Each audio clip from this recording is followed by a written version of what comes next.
Hi everybody, and welcome back to Roll for Damage. Tonight we have for you the first episode of The Scales Above Season 2. We are really happy to be back and looking forward to another great season, which is being brought to you by Hero Forge, who have decided to graciously sponsor us again. So thank you very much to Hero Forge. You should definitely go check out their website. They have a custom mini creator, which we use to create all the minis for this campaign. We showed them off at the end of last season, and I will be doing another video just to show them off in the near future. But their stuff is great. They are the best mini creator you're going to find around to get what you want out of your character. So I'm going to go around and introduce all these people and get them to say something nice about themselves. Starting with Kieran. Hello, I'm Kieran, also known as AgentNumberOne. I'm playing Saros Starweaver in this campaign, our mage-hating, angry ghoul boy at this point. I'm also teching, so you'll see me in the chat spelling things wrong and not able to get chat commands to work. And hopefully everything sounds good. All right, next we'll drop right below him to Shelby. Hi, I'm Shelby. I'm from the channel Wystle While You Work. It's a channel where I tell stories from my D&D experience and draw whatever fun fantasy stuff comes to mind. And I usually play Nia Arian, who is the party's sweet little elven mage, but she's on a vacation. She needs a break. So I will be playing Miss Aurelia Silverfawn, a reclusive wood elven shaman that may have caused the death of one of the horses in the party. Mm-hmm. Okay, next up we'll go around to Sean. Hi everybody, my name is Sean O'Donovan. I am the DM over at Paradise RPG, and I do a whole bunch of other stuff over there. We have really great programming. Our Monday night stream, Advantage in Paradise, is a long-term campaign. We're about 5 episodes into, or we're going to be on our 5th episode of our 2nd season. Very exciting. You can find recaps in our Discord and recaps on our socials. If you want to jump in and join us on Monday at 7 p.m. Eastern time. We got a whole bunch of other stuff as well, including a one-shot tomorrow that I will be playing a Tortle Paladin in. But here I play Oric, a time-space wizard boy, star elf, who likes to get into some trouble with these rascals over here. Okay, to his side we have Mike. Hello, I'm Mike Friday. I'm the DM for Wonders and Blunders. We're a 5e horror comedy D&D podcast. And you can find us anywhere you find your podcasts, I hope. And if you can't find us somewhere, send us a message or something, because we got to fix that. And in this podcast, in this stream, I play Soren Leaf on the Wind, who is, I think, best summed up as Cowboy Kitty. Yeah, that's about right. That's accurate.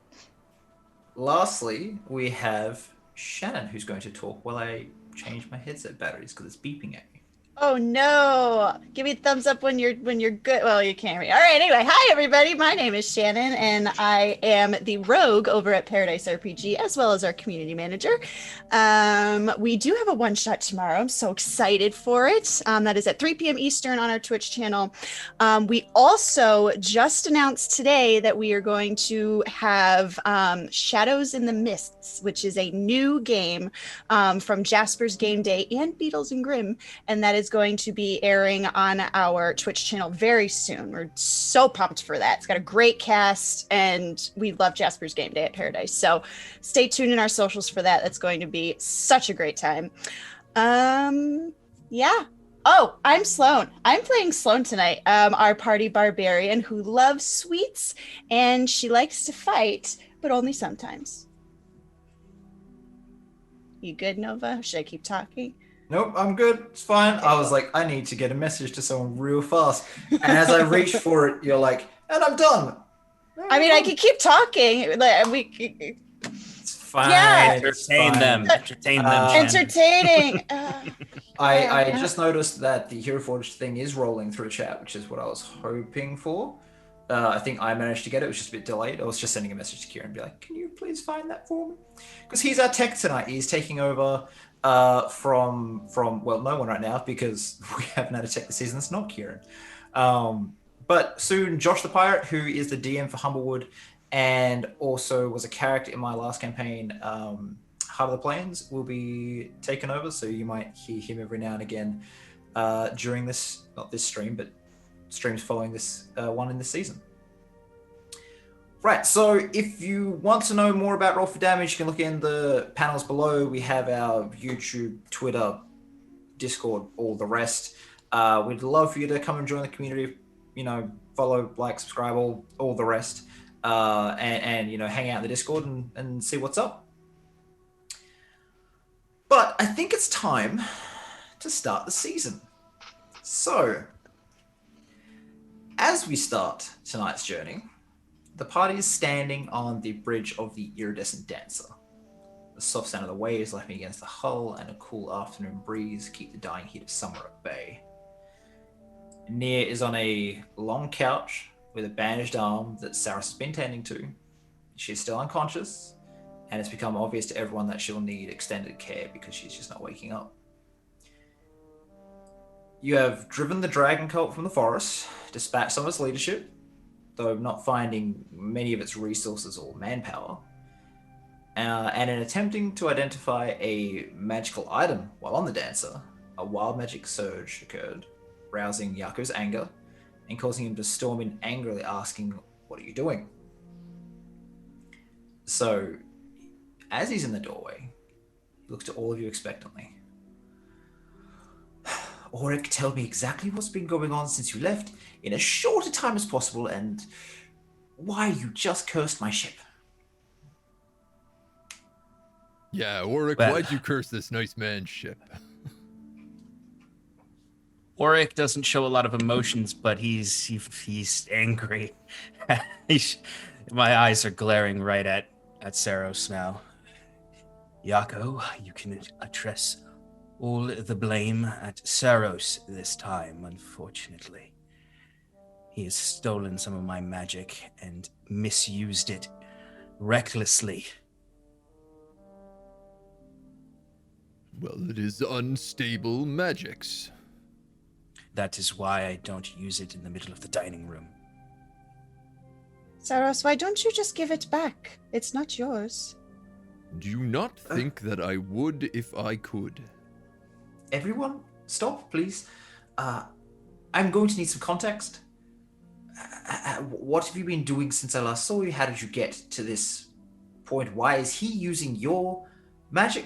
I feel like I'm missing something here because for some reason you've managed to temporarily, I hope, deplete the ego of my ship, and she's most likely run free of the confines of this vessel and is now a slave to her basic instincts. One of the most powerful elementals to ever exist is now free in the sea between here and Duskfall, and I'm hoping she comes back as whatever curse you laid on her lifts. Well, you see, Jaako, after we returned, or not before we returned, from meeting up with Sips to deal with the dragon cult, as you know, strange things happened with some of our artifacts that you've seen us carry. Saros's weapon did something to my orb, and in this process, in some extraplanar magnetism that drew them together, Saros, in admittedly trying to resolve the situation, touched them to pull them apart and this resulted in my spells being inked on his flesh. And he is not used to arcane magics like this. They don't come from some god. Well, at least not in the way yours do. They all come from my god. They are just borrowed by yours. His inexperience with wild surges, fortunately, after attempting a simple spell, resulted in what happened to your ship. Saros looks pretty bashful about this. When a simple ritual would have done. Okay. How... When did this first occur, this connection between your A few days ago, items? at the temple, Tiamat. Was any inkling beforehand? No, this was the first. Seemed to happen right after the fight ended, after we had stabilized as best as we could Nia. His orb, which had been severed from his chains by another wild magic surge, began magnetizing towards mine. On its own entirely. So much wild magic. What exactly does your weapon do, Saros? Well, it has allowed me to temper the magics around me. It has helped in dealing with the mages and temporarily nullifying their powers or protecting me against them. Now it seems to have drawn, well, some of Oryx, and I fear now some of Nia's power into it. You have an item which nullifies, destroys magic by the sounds of it? And you've been around a lot of, well, wild, crazy shit mostly. A lot of magic that's uncontrolled, unrestrained. You've taken a lot of that in. And then you, Auric, what does your item do? Well, it ate him, for one thing. That was scary.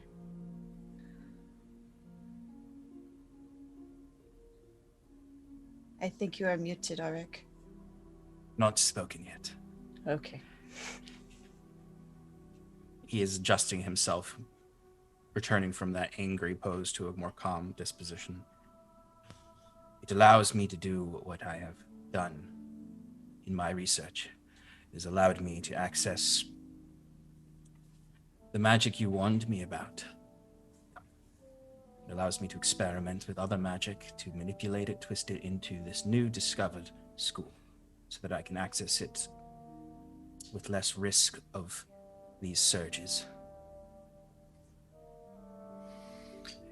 Interesting. So you both have these items which really, because your magic, Auric, you bend space and time, yes? Yes, manipulate those anomalies.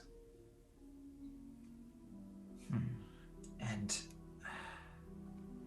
it does feel like you have a case of like attracting like here. Well, there does seem to be some shared history between the objects.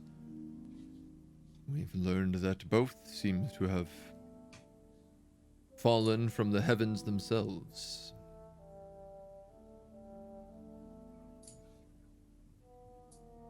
Or Yes. whatever is up there beyond Celestia and above. Well, it allowed me to capture and manipulate a mote of this magic. They do seem to share some origins. Truthfully, I never thought of Saros' stone before this. I believed it to just be some relic his goddess. Perhaps it is, but didn't imagine any of this in my studies.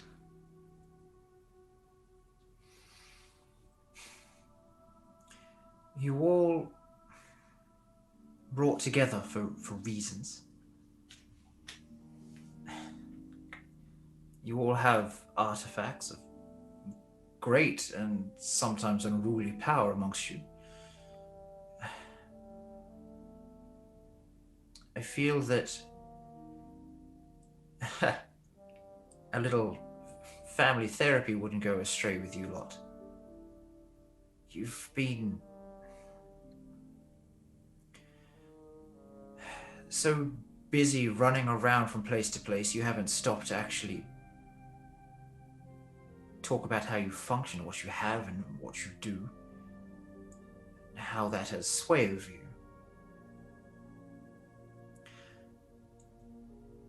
I'm still pretty angry at the whole cursing my ship thing, but I'm willing to let go of an honest mistake on what seems to be Saros's part. It wasn't my spell, but I will take my share of the blame. You're not going to want to really try deflect blame here. Might not I be your thought all of spell, this magic was your Let's goddess's. stop now. Eye daggers, And as he eye kind daggers, of eye twists daggers. his hand, the lights in the room go out, everything falls into shadow, and you kind of feel this pressure on your shoulders. So, honest mistake using magic that you weren't aware of. You need to find a way to get it back, Auric. And maybe you could fill him in on the dangers as opposed to just letting a child wander freely with your power.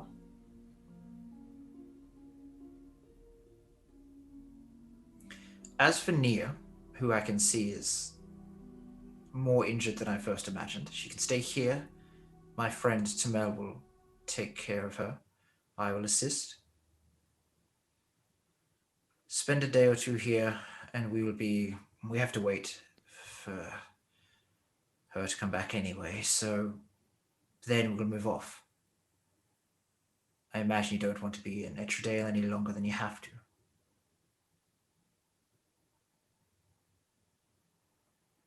It is not a welcoming place for us. Is it not a welcoming place for you because of something you perhaps did? I'd like to hear a story. It's your payment after all. I mean, it depends on how much culpability you want. Tell the truth. Leave nothing out. Oh, well, I mean, we smashed in the skull of a local mayor. Went on a bit of a crime spree through a larger section of the province. Are somewhat responsible for the burning down of half of a forest and at least one elven village.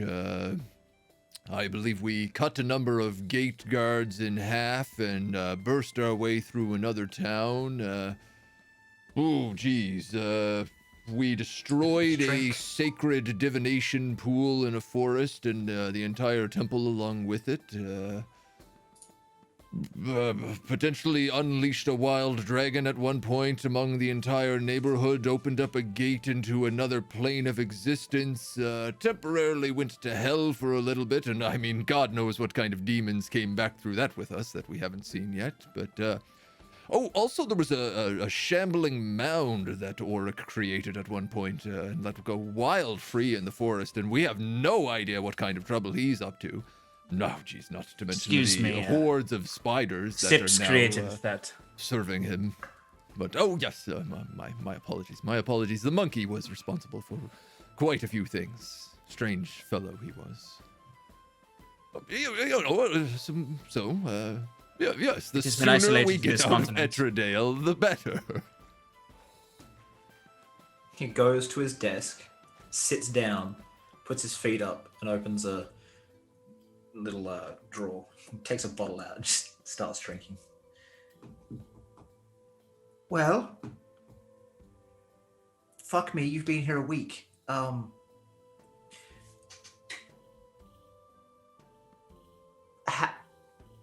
some of it was before we came back here. It was over the course. Oh, of that's fine then. Sorry, processing. I do want to hear more of this at length at some point because that's a lot. Now, I imagine a lot of these had reasons you were doing it. You didn't just go into a town and beat a mayor in the head for the fun of it. Of course. No elaboration? No. My goddess told me to. He was, in fact, working with a local demon and causing a lot of the nearby problems in one of the, the entire countryside, really, with the cult and the burning and everything that was involved in there. And it turned out his local divination wizard was part of that. Well, actually was the demon himself, so...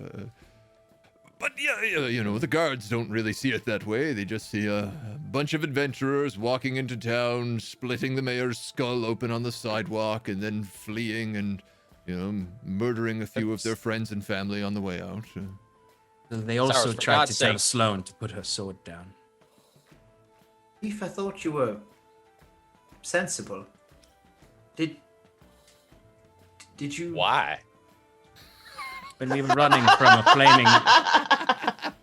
When we ran onto your ship from a flaming night, from a burning tavern, to escape Etradale the last we were here, did you truly believe we were reasonable individuals?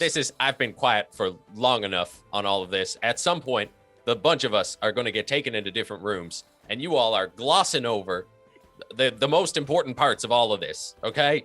You talk like we walked into this place with the sole goal of crushing a mayor and destroying his house, cutting those guards in half. That was a real crime, so that one we're going down for. But we're all forgetting that this guy was under the thrall of a demon. Do you remember? Look at this thing. He's swinging his arm around. This was taken originally by some sort of terrible devil. You said we burned down an elven village? Are you nuts? Well, I mean... We're going to talk to someone at some point, and they're going to say, hey, did you burn down an elven village? We don't say yes to that. We don't say nothing to the guards. Come on, what are you Leaf, talking that's about? We don't say... 101. Well, never talk to the cops. Of course, that is number one. But listen, our friend here, Jaako, not a cop, as far as I know. Well, I mean, we're paying him in stories. He wanted a story. Honestly, they had kidnapped poor innocent Nia, who had been up all night spying on the mayor for some reason, so they believed. We couldn't just simply also let her be tortured and murdered, or whatever terrible fate may have befallen her if we had just left her in that prison instead of taking her out to have her arm lopped off and chest carved open and, all these... the poor girl. Jaako, listen, do you know what the burning is? Was. I'm not sure. Could you describe from its name? I imagine it burns things, but have you got a better description? Do you know more about it? What it was working for or with? Maybe I could get some things together. Ask some people. Terrible undead-looking feller. Loads of burny powers.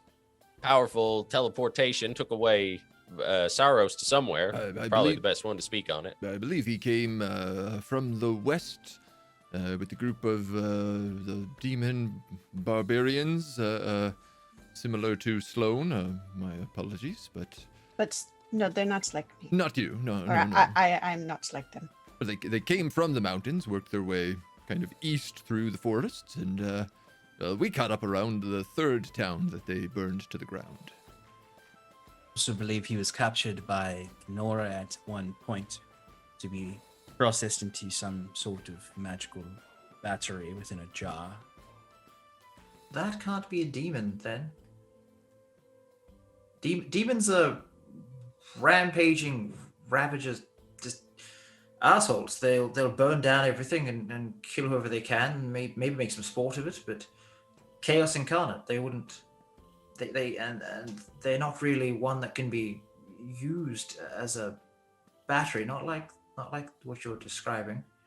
And traveling with a group of people, unless those people literally had it under control, had bound it somehow. Oh, I believe Probably they not, were they'd be dead. serving it. It was also certainly masquerading as a wizard. And it's an undead-looking beast thing. No, nothing that I can think of fits that description. Not even any devils fit that description. There are older things that might, but not really my forte. I know some basic knowledge that I learned when I was guarding the Emperor, but I mean, he fits no demon or devil I know, but he was certainly demonic looking and very on fire. there's creatures that came before demons, that not the ones that did not exist in the abyss, in other places, Abaddon. Pronounced demons, but most people, it's written differently. Daemons, Daemons. They hunt souls. They are dangerous. They not really care for damaging your physical body. They'll bypass any armor and break you down. Very powerful magically, and usually the more powerful they are magically, the more powerful they are physically. They just want to end existence. But individual types, and I don't know much about, I wouldn't know how to stop them or what you're fighting against, but it does sound something like that. There were some that appeared half a millennia ago in Duskfall, but not since then. It's been, from what I've read, I don't think they've existed on this world. The elves know about them from time before, but that's knowledge that's not really meant to be shared. And frankly, you guys are a little unhinged to be sharing ancient elven secrets with. Yeah, Just let going them have off their what- secrets. Just going off what, Saris has said. Well, you So want the truths. this thing, super old, super powerful, sure. But we kind of gathered that much. Why? What kind of interest would it have in controlling a mayor of Etredale? I mean, what could it stand to gain? They all these demons, they follow four godlike entities, loosely known as the Horsemen. They different ways to end everything. Was war, famine, pestilence, and death. If they're doing something, it's to wipe out as many things as they can most efficiently. Was systematically going from town to town, killing everyone in the village. But Well, why pretend? That's what I'm wondering. Why gain the trust of the mayor? Why pretend to be a divination? It feels like there must be some sort of bigger wheel turning. If it was just mindless destruction, I mean, easily could have destroyed Etredale without our help. I mean, we did it. It could definitely do it Well, quicker. the problem with that is you have the houses of Etredale are divinely empowered by the Emperor. He himself is damn near untouchable. So I imagine you'd be weakening the pillars of of the country so that it can't stand together, which is a horrifying thought.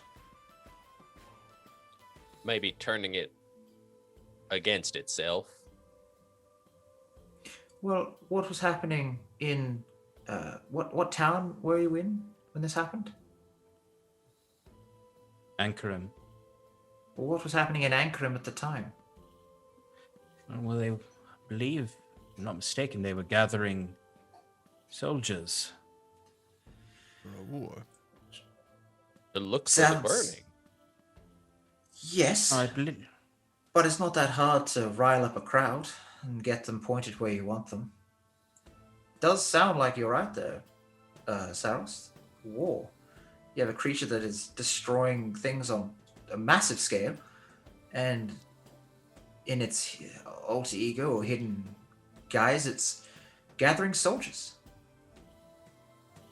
Get them to kill for it. But to kill its own men? To kill those of the cult who it had already encircled? Well, that one's easy.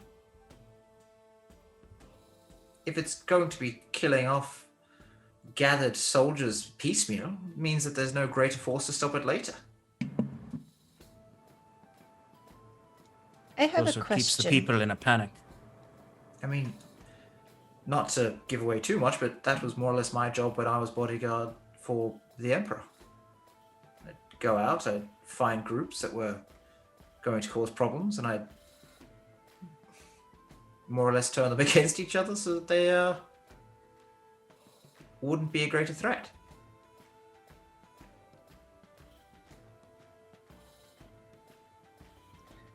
Do these I'm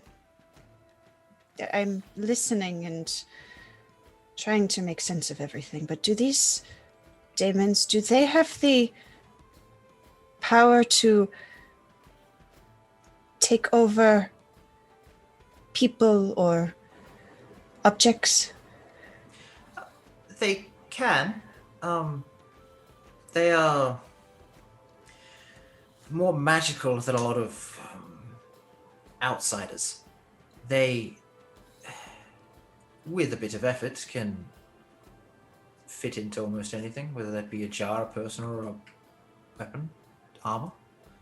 Why do you ask, Sloan? No reason. Sloan, Just curious. if there's time to talk, it's now.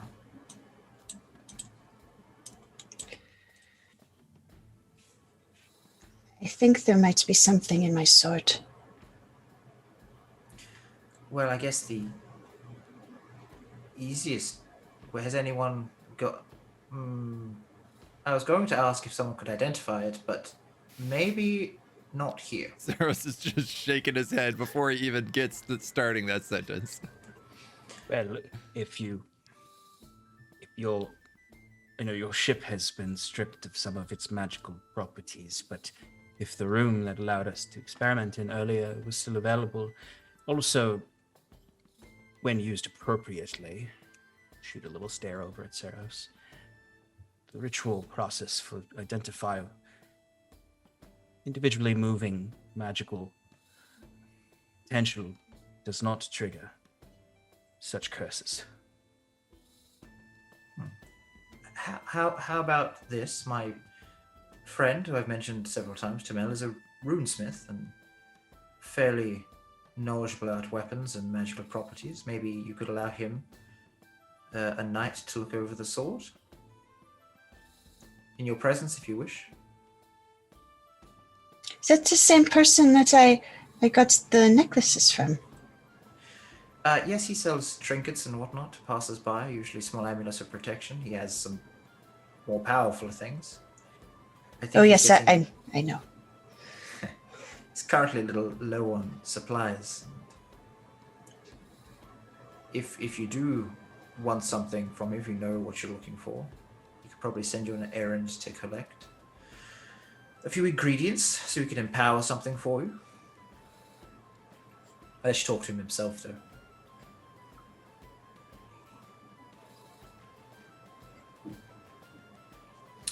Well, I'm going to see if I can recast the ritual which originally helped my girl get in the boat.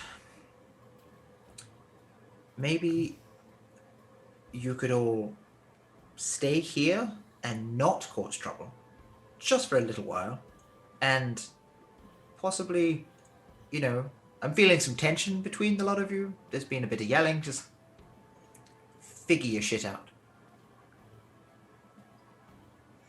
Sound good? Sarah's just kind of Certainly. grunts and sits down in a corner. Okay. And he picks up his bottle, gets up, and as he goes through, like, play nice, kids. Daddy will be back soon. And closes the door. You guys are left alone with Nia to chat, talk, whatever you want to do.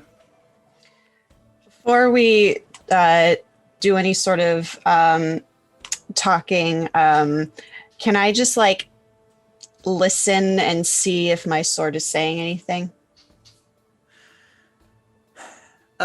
Make a wisdom save. First roll. Oh dear, That's not gonna be good. That's not too bad. That's not terrible. What negative to wisdom do you actually have as well? -1. After the curse? Okay, that's not so bad then. Yeah, you sort of... I'm glad you, what did you end up rolling, 12? Mm-hmm. Yeah, okay.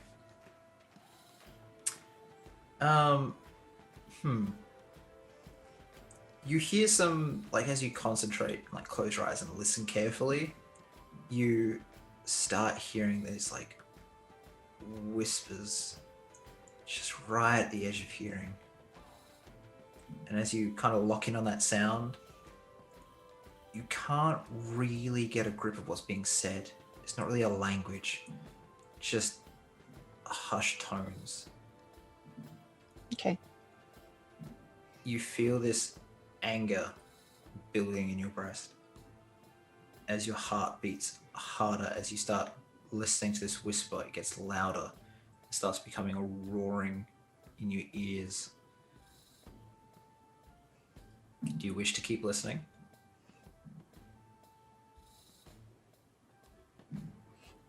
Mm-hmm. Make another wisdom save.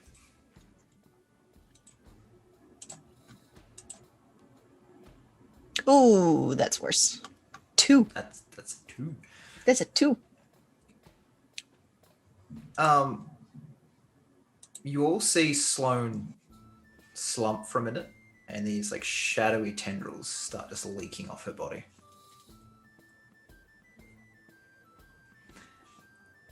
And a figure appears in front of her. Large and bear-like, sort of just shaking and like, filtering in and out of existence very quickly. What do you guys do? Down. What is this? Is this what you were speaking of? We've seen this creature before. Make Did a I hear perception him? check at disadvantage, Sloane. You got it. Perception at disadvantage. Roll. That would be a 9. You do not hear him. What is the bear Yikes. doing? Is it just standing there, kind of, or is it moving about, or staring It's at just us, or standing there, growling? staring down at Sloane, just sort of like, Okay. and breathing in time with her. Dad said stay out of trouble, and that looks like trouble.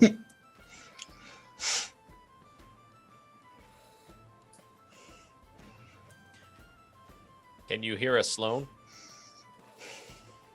I think she's she can out. hear us. And Sloan is just Sloan. You're just kind of breathing heavily Just and breathing. Yeah, just getting angrier by the second. Sloan, Mm. you open your eyes. No one else sees this. And in front of you is a shadowy figure that is a mirror to yourself. What is this? Just shakes her head at you. Who are you?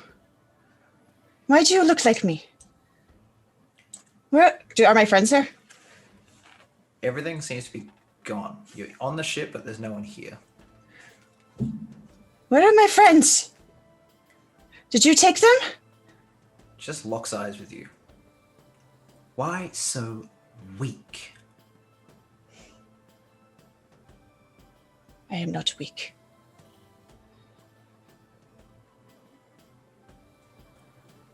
Accept the rage.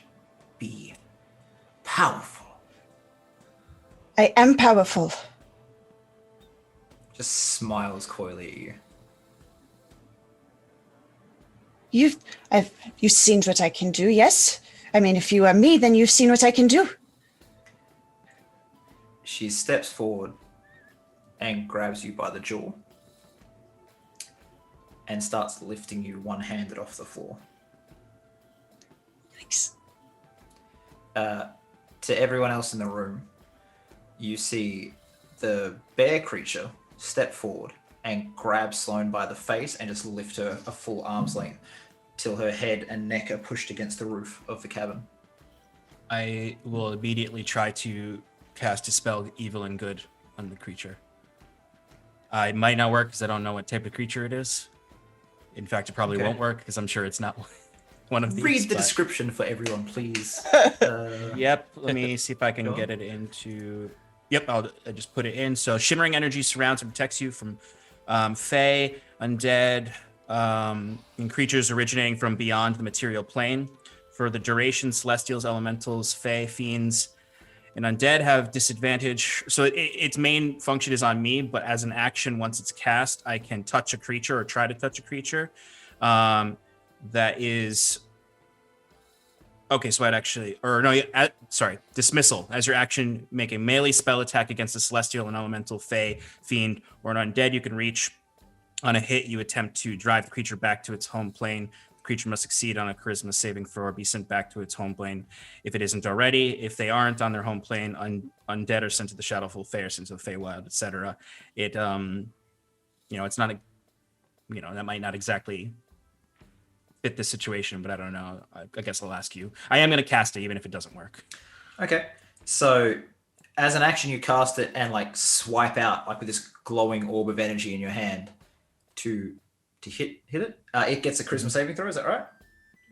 Yeah. So if I hit it, Right. It has to make a charisma saving throw. So let me do a spell attack. Make your melee spell attack. Let's see how this goes.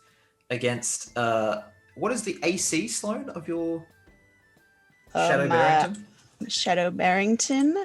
AC is 19. Okay. I'm just gonna cast Fireball to get the roll because I don't know where to just roll that. Sorry. Okay, that is a 29. Okay. How much AC does it have? Sorry, how much hit points does it have, or is it one hit point? One. Yeah. Okay. So, what do you do, Sloane, as you're being lifted into the air by the jaw? I will put my hands on top of theirs and try and trying to pry it off, and I will show you I am not weak. I'm just trying to Make a get it strength off. Got it. Just straight roll. Oops. Mm-hmm. I don't know if that rolled. You rolled an advantage. You have to roll. Oops. Just Yeah, I normal. don't know why it did. I'll take the first roll if you want, which is the 13. Yeah. 24. Yeah, that's fine. And I don't know why it rolled at advantage. remember how to roll on this thing. So, no, my button to roll doesn't work anymore. Please hold while I... Hopefully this works.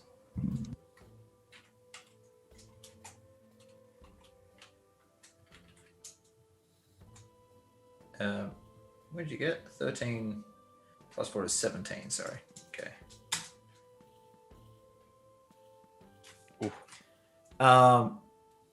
Oof. It just sits there and starts squeezing. You are nothing. I am God. I don't even know who you are. Accept the rage. Be powerful. Save everything. I don't. How do I do that? You're not telling me how to do that. It taps you on the skull, like firmly. All in here. And now make a charisma saving throw, please. Oh boy. DC 18. Unless it's something different. That is a 16. It dissipates, and you fall to the floor, more or less face first, in the middle of all your friends, snapping out of this. Orc would immediately run up to her and do the awkward dance around her, like not trying to. Did you see? Did you see that? There were two of me. We only. There were two, and none of you were there. You're back, Sloan. You're back now. We only saw the bear. It was pushing you. I didn't against the like what wall, it was. grasping you. I know. I felt it. It was me. It looked like me. It's gone. You made now. it go away It's, for good. I don't like what it was telling me to do. At least I don't think I did. is this the voice you said you heard in your blade? Yes. It was making me very, very angry. I still feel angry and I don't know why.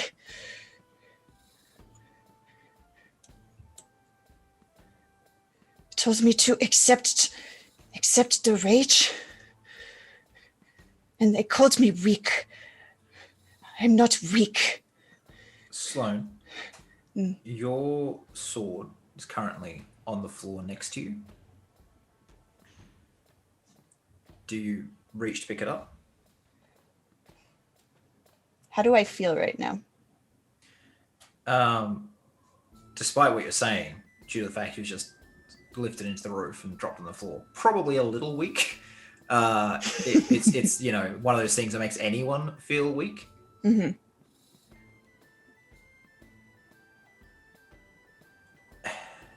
The rage is gone. Okay. Also, all the mental blocks you've had from this thing about being happy to fight and kill and everything have all come down all at once. So you're getting unfiltered memories of everything you've done since having the sword. Boy. I do not pick it up. I look at it. It's made me do. I don't want it. I don't want it. It made me do terrible things. I don't want it. Come over here, Sloan. Sit down. Breathe. Orc will take off his coat and throw it over the Kopesh. Thank you. I'll go as far away from the sword as I can, opposite side of the room, and sit down. Saros and Leaf, what are you doing while you watch all this happen? I mean, yeah, Leaf was looking to Auric, and then Auric did the thing. So I think Leaf is just kind of watching. He's glancing down now at the coat. I think when Auric throws the coat over it, seeing how uncomfortable Sloane is around it, Leaf is just going to kind of kick the Kopesh farther away from her. And just maybe, I don't know. Is there any point, Auric, in maybe holding Saros' hand a little bit and identifying this thing, or do we just say good riddance to it? I don't want it to talk to any of you. I don't want it to talk to you. It says terrible things. If Saros and I do it together. You don't have to. It is bad. It is a bad sort. That's all we need to know. Put it out of your mind for now, Sloane. Have some eat, drink, rest. I'm not hungry. As she reaches for her bag and sees if there's any creme brulees in there. Currently Anyway. not. You emptied it yesterday, I believe, or even earlier today. Worst day ever. Yeah, it's not been great. All right. Is there anything else you guys want to do or talk about here? Or are you just going to wait sort of quietly, uncomfortably, until Jaako or Tamel comes?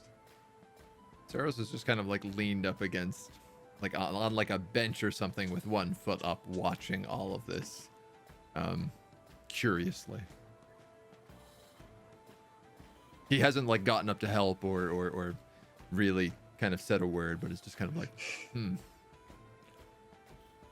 Auric would hover around the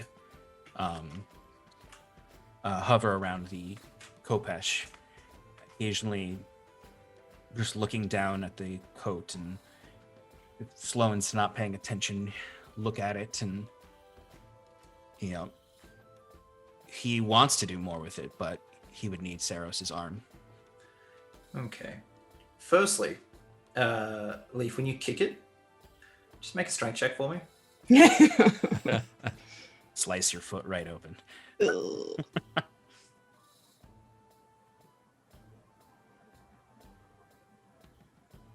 See how this goes. This is how An 8. Leaf actually loses one of his toes. Hello. You kick it, and it doesn't move. It's like you kicked a lead block. You're pretty sure you've chipped a claw inside your boot. He's doing his best to not let on any of that. Just It's like a tear down his face. Oh. But he It's- does, after it doesn't move, kind of, he's looking at Saros, looking at that look that he's got, that curious look, sort of sitting back, not offering any assistance, and looks over to Auric and Sloane and says, you two good?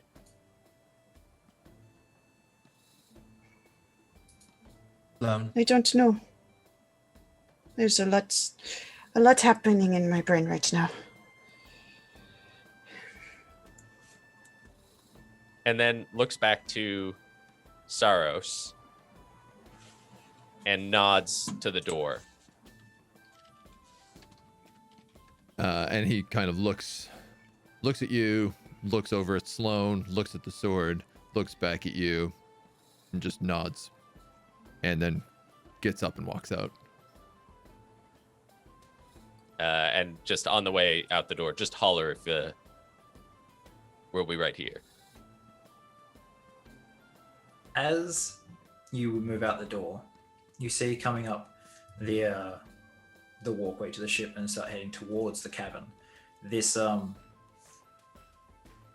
50-something-year-old human male, heavy set, bit of a beard. You can tell that he's been a soldier at one point and that he's definitely a blacksmith now, just by the sheer strength you can see in his arms and shoulders. But he's also not in that life that keeps him fit anymore. So he's a bit packed on a bit of weight around the midsection. Looks like he enjoys a steak and red wine a bit too often. But he's moving up to the cabin. And he's got like a sack over his back and a hammer on his hip. Howdy. Howdy. Howdy. I've been told to inspect your various weapons. Just inside there. You've got nothing I need to look at all? We'll catch up with you in a second. Sarah's just kind of like holds out his arms and, you know, just wearing clothing, you know. Oh, all right. And he just sort of nods to you and moves inside. As soon as the door closes, Leaf just swings to Saros. Did you do that on purpose? Had nothing to do with me. The spells. Did you take his spells on purpose? No, God, no. You think I would want any of this? Any of this? It's hard enough to use that hammer as it is. Not some sort of secret want in your heart to tear him down, is it? That's Oh. not what this is? As much as I would love it, you know as well as I do, I serve the goddess. Until she wills it, and for whatever reason she has not, he is a peculiar oddity to me, and I like to keep my eye on him. But this is not something I enjoy, being inked with his arcane magic.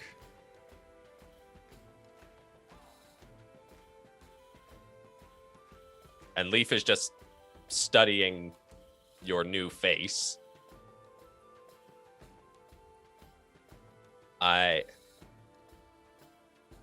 We came damn close to losing someone.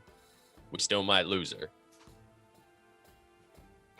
We need to be going at this 100%, all of us.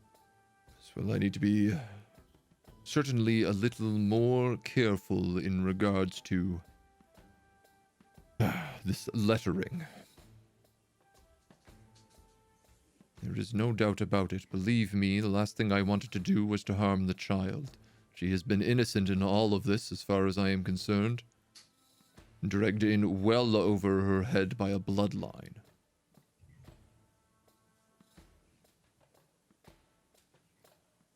Whatever is happening to Sloane and the sword, well, she seems to have a fair bit of blood on her hands regardless. But that is a curious question.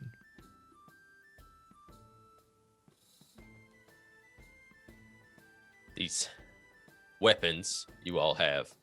I suppose it's good that this feller, whoever that is going to take a look at them, but that thought turns. If you get Oric's name on your list, are you going to be able to put it off until this thing's done? Depends on what the job is. But she has been a patient one. There's been a few jobs that I've had that I've been forced to stalk some prey. Divination wizards are particularly not easy to sneak up on. You know, those who summon demons and elementals keep their places well guarded. As for time and space, well, if his name gets drawn from the hat, I don't even yet know how to begin approaching it. That's Of course, good. The answer is still if. Yeah. Best to remember that, though, that he is strong. And remember this, too, that for right now, he's one of us. There's no doubt. Whether I like it or not, his book is on my arms, and I am forced to help him. Frankly, there's a lot I can learn from him right now. I don't know that his magic even, in truth, comes from Ophelia. And that is what worries me most of all.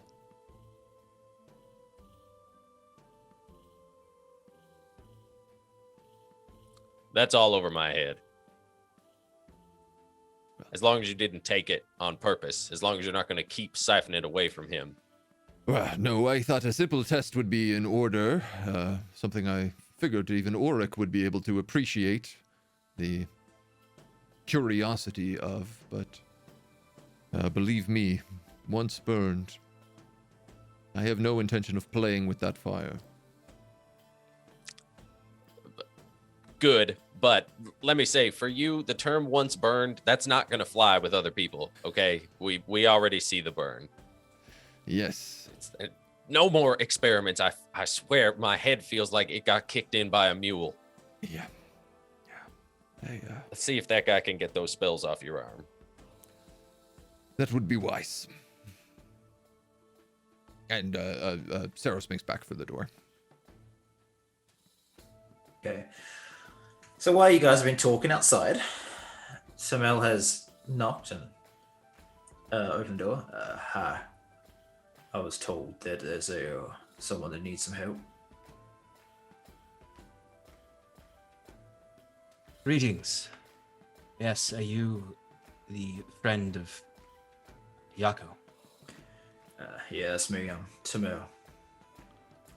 I'm told I gotta look at some weapons and take care of, I guess, a little miss over there. And Orc will kind of look over at Nia, not because he forgot she was there. Yes. The child will need a lot of attention if we're to save her, but as far as weapons go, I think the priority is the... beneath that coat on the floor lies a sword. It is harboring some creature, some extraplanar entity that has been plaguing the mind of my companion here with thoughts of violence and rage, it seems. Yes. I have runes that allow me to identify it if that's what you want. It's not as simple as magic and a little bit more pure. It is dangerous, though. I don't want anyone else to get hurt because of it. Well, it should be fine. What I do is not the same as the caster, but you'll have to just wait and see.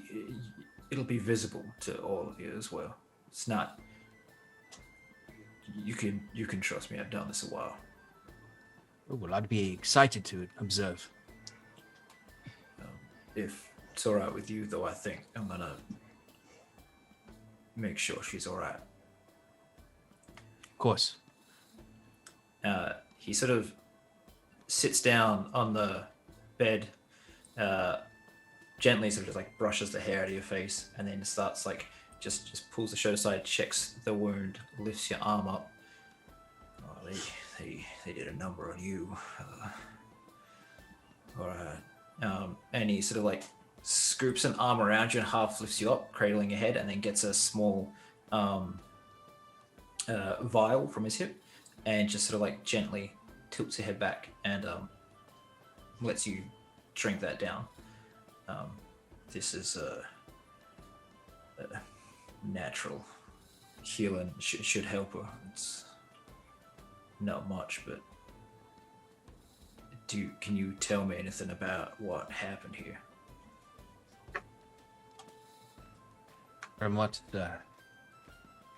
we were able to decipher from the scene of the atrocities, the cult was experimenting on her in some way. removing, in some attempt to remove certain magical gifts. But it's extensive and untreated surgeries.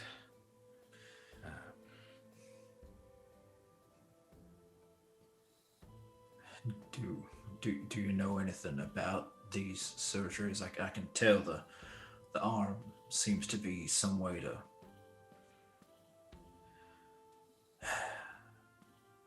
give her flesh to another, which is horrible. But these incisions make no sense. Have you got anything at all that can help me figure that out?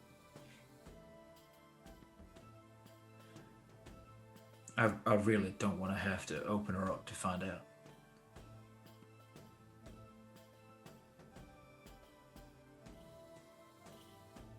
Don't believe we learned too much about why these incisions were being made. I looked to Sloane.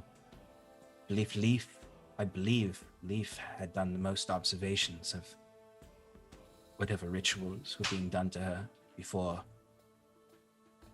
the incident with the orbs happened. Perhaps we should get Leaf in here. Which one's that? There's a couple. The cat. Men outside. Okay. Do any of you have healing magic that could help this? I would require the burnt man outside, but I can assist a little bit. And he also possesses great healing abilities. We did, although, have some wild magic surges occurred, and one of the anomalies, the effects, did seem to cause any healing to worsen the wounds, create new wounds, inflict harm upon Nia.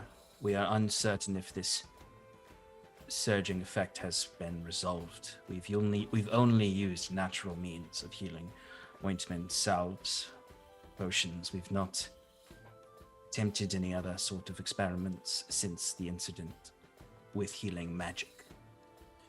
Oh, okay then. Do you want me to identify this weapon first, or Nia?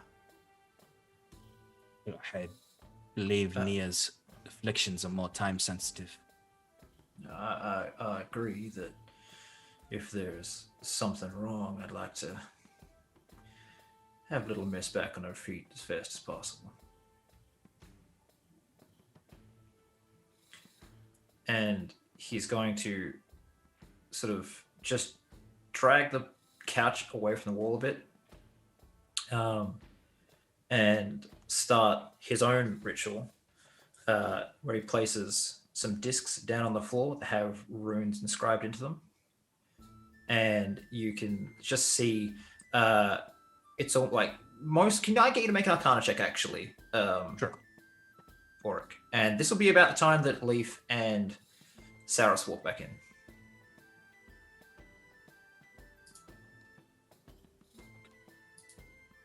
That's a 17.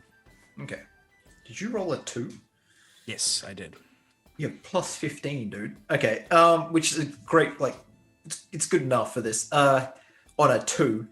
So you, before anyone else, noticed that, because the color's going to spring up around Nia, but you can see that there's energy just being drawn from everywhere into the runes, and the runes are making like a field around her. And any source of magic is starting to glow. And it's kind of hard to make out properly because it's just this dull light coming from inside Nia. But something's been carved on the bones of her ribs, sternum, shoulders, arms. Excuse me? He just... You see him stand up, he's like, oh, God. Curious. Interesting. What manner of magic is this? You can't heal her ever. She has someone's. If you try to use any sort of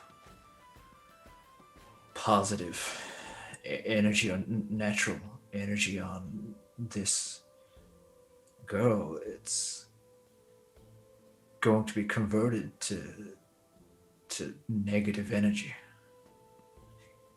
Any And is there healing, an influx, a reversal of polarity? not without filing off the runes that have been carved into her. Would it do the opposite? Were negative energy to be charged? No, just negative energy is just going to be negative energy. So this is runic magic that was done to her. It's perverse runic magic, but yes, nothing I was really trained in. And from your insinuations, I take it that the only way to reverse runes is, as you said, carving them out. Yeah. Whoever did this was... I imagine, I was told that she was taken in a fight. We have closed that chapter. Well, it seems that whoever did this had a backup plan if you were to win and get her out. You try to help her, you kill her.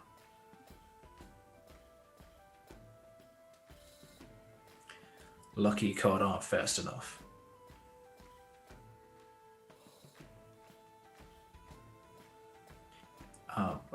I'm sorry, she's gonna need time, months maybe, to be okay.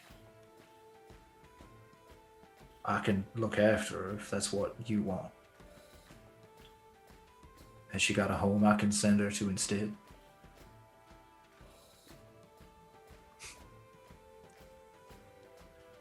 Afraid not. All right. That cot outside was her home.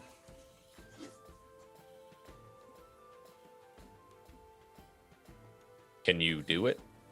Can you take the runes off? If I had a surgeon with me of great skill, maybe.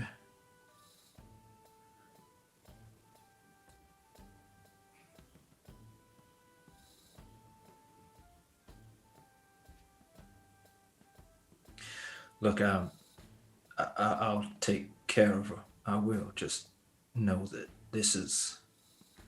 Whatever enemies you're making out there, they aren't fucking around. Well, they're mostly dead at this point. At least those ones. Did you find a runesmith out there? That we were aware of. No. Then whoever did this is still out there.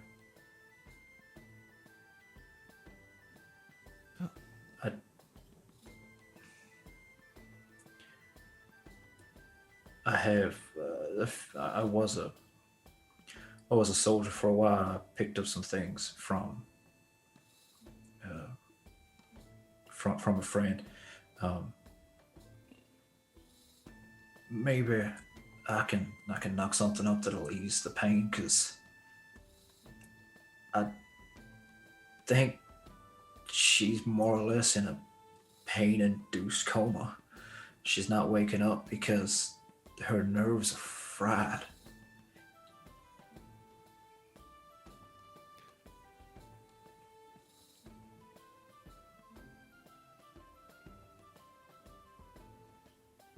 Well, she certainly earned a rest.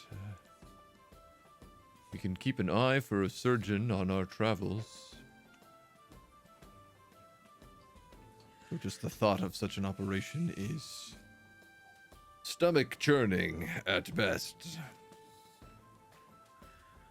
Yeah. Look, like I said, I'll take care of her. She will stay for a while, and I can get it back to you.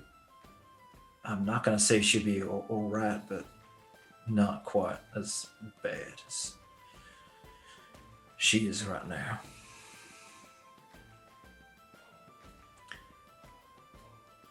What I gave her before is meant to be a natural remedy for healing, and it should help the pain a little. But she'll sleep. I'll move her to a more comfortable place. But I guess we should identify this weapon of yours and see what the hell's going on with it. Don't listen to it. It talks to you. Don't listen to it. I've been around these things before. I'll be fine. It can be very persuasive. Okay. He takes the runic discs and places them down. And once again, you see energy draw in. And there's a glow from the weapon that's slowly building. He's like, that's... whatever was there isn't there anymore. But I think it's coming back. This weapon's anchor. Whatever was here is going to eventually fill the weapon again. So then I just don't use it anymore. You can see from the crossguard on the weapon, there's this thin beam of like golden light that is connected from the weapon to Sloane, like right above the heart. Can I see it? Everyone can see it. I don't know if that's an option anymore. How do we break that? I didn't put it there. At some point, you and this weapon made a pact. You're bound to it. You'll have to break that yourself eventually, but these things tend to be hard. Powerful enough celestials can shatter it, or devils. But if that's the sort of thing you're looking for, I mean, Etradale's good on the celestial side, but devil, you have to go to Eudora, and that place is, well, the customs might not be what you're familiar with. Sloane is just like trying to like break the magical bond. She's like, no, she can't, but I know, she's trying really hard.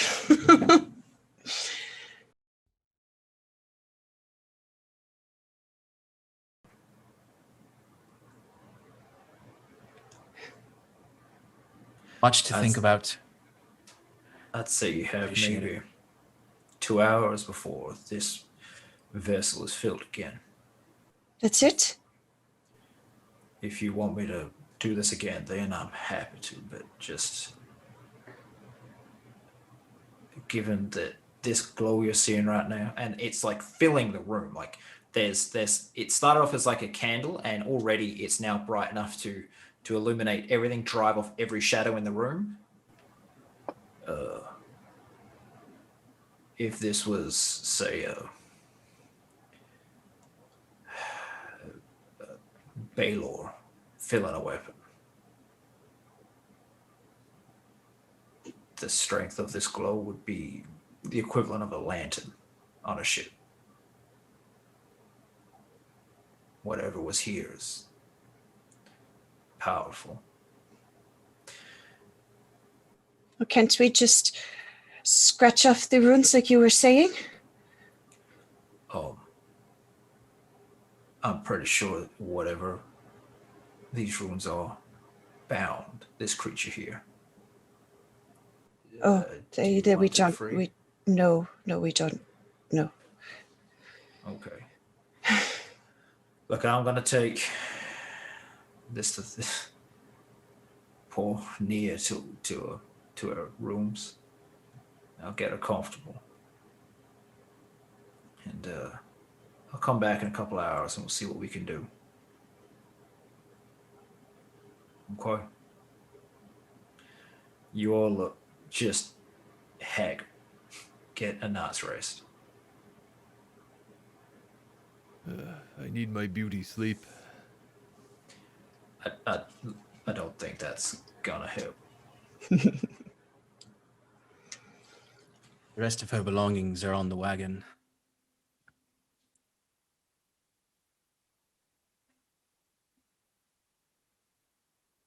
And as he just scoops up Nia like she's nothing, because firstly, you're small, and secondly, he's huge. He just carries you out like a baby, and takes you to your quarters. And with that, we'll go on a 5 to 10 minute break. Hopefully closer to 5 than 10.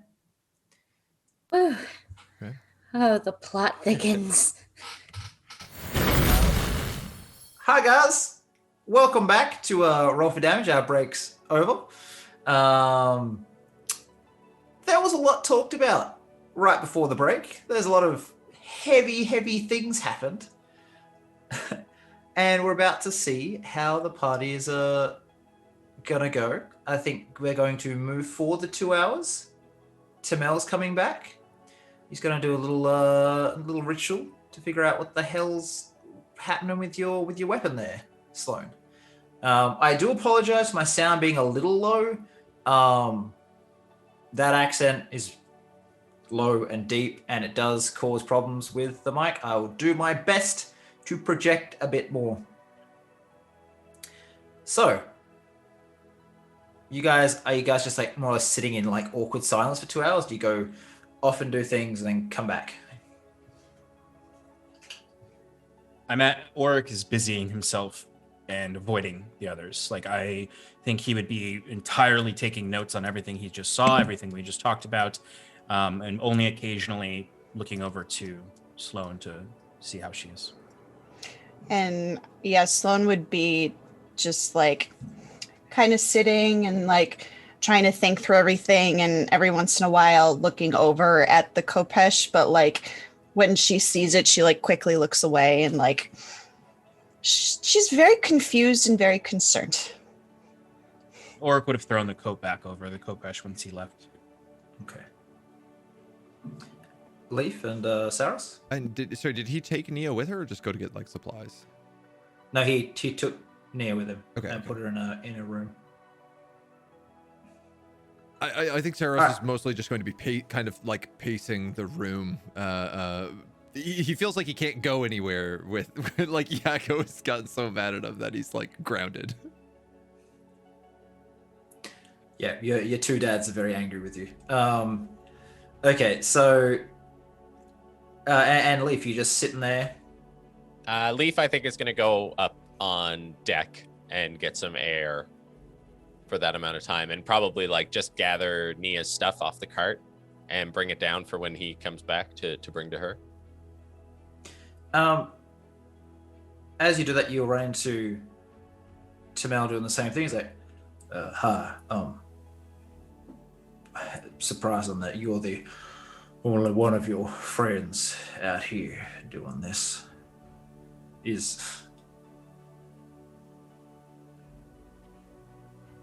How are you?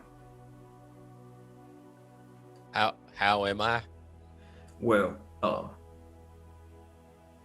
you've got this sort of arm. Oh, this, yeah.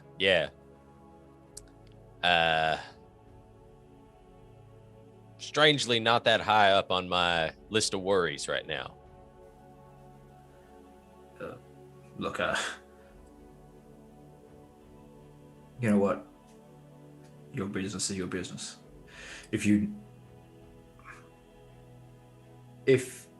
need help, just ask.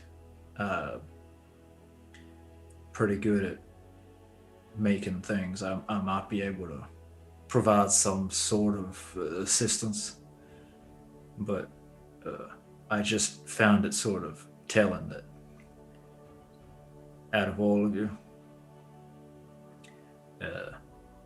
you're the only one here helping get Nia's things together. You, look, not to be insulting, but that, the way you look, that arm, it kind of makes you maybe the least approachable out of even the burnt man isn't as intimidating as someone with a demon claw. Yeah. I mean, I guess it's easy enough to tell looking at me that I don't get very far without getting some stares. I guess it just, over time, you forget why someone might be staring at you. Could be you got something on your face. Could be that you're a giant walking cat. Could be that you have a devil arm. Just gets tough to tell after a while. Well, where are you from? From the accent, I'd say Kyron, but we don't have many tabaxi. No, neither did the ones where I'm from.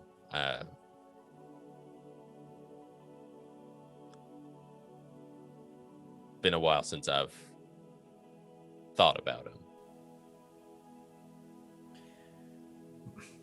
By the look of you, not to judge a book by its cover, but you're most tabaxi are panther or tiger or some big cat, long tail. I'd hazard a guess that you're from a mountain area, maybe the desert. Desert, yeah. Under normal circumstances, I would come up with something, say, 2 moons aligned and, gave birth to a feather which fell on my mother when I was being birthed, which turned me into some sort of cat creature. But I just don't have the energy to come up with the tale right now. You all seem worn down. Yeah, we've had a bit of a go. It's been, I don't even know how long it's been, honestly. I mean, I died at one point during it and kind of threw off my whole timeline. Yeah, Jaako said that one of you got pretty hurt Hallows Eve. I don't know what happened up on deck, but below was not okay. A story for another time, maybe, but I've got a lot of those. And then he reaches over and just like picks up the last of Nia's stuff and hands it over to him, and he slips a letter into the journal and then hands it over. Just thank you for looking after her. You travel with people for any amount of time, you tend to grow close. Or maybe that's just me. Maybe I get attached. But the road leaves scars. I just hate to think that this is something she has to live with forever, that she'll look back on us and think that we're the reason that this happened, that she got tied up with the wrong people. It ain't just you, son. It's how soldiers work. We spend enough time next to each other, and they're the only reason you keep going. If you guys have been through a few harrowing experiences, it could lead to the same bond. I'm sure. There's no way it couldn't. I'll look after her and I'll make sure she gets this. As soon as I believe we'll be getting out of here in a couple of days. Jaako was saying he's going wherever you guys need to go. There's a few places I gotta stop and he's gotta stop, but more or less wherever you need to go, we'll go. Well, we just got to keep going then, I suppose. From one old soldier to another. Thank you. He shakes your hand, like hefts everything to one arm, shakes your hand, and then he'll just nod and move off. All right, you make your way back inside. He stops getting everything for Nia and moves back in. He's like, "All right, we got a weapon to figure out here. You might all, any of you guys have particularly sensitive eyes, see at night and that sort of thing." Yes. Yeah. See slightly better. Right, well, if when this thing was pretty much empty, it lit up the room. This could get bright.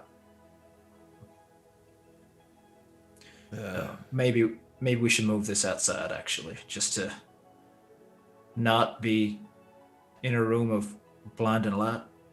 Is that the kind of attention you wish to draw to the ship?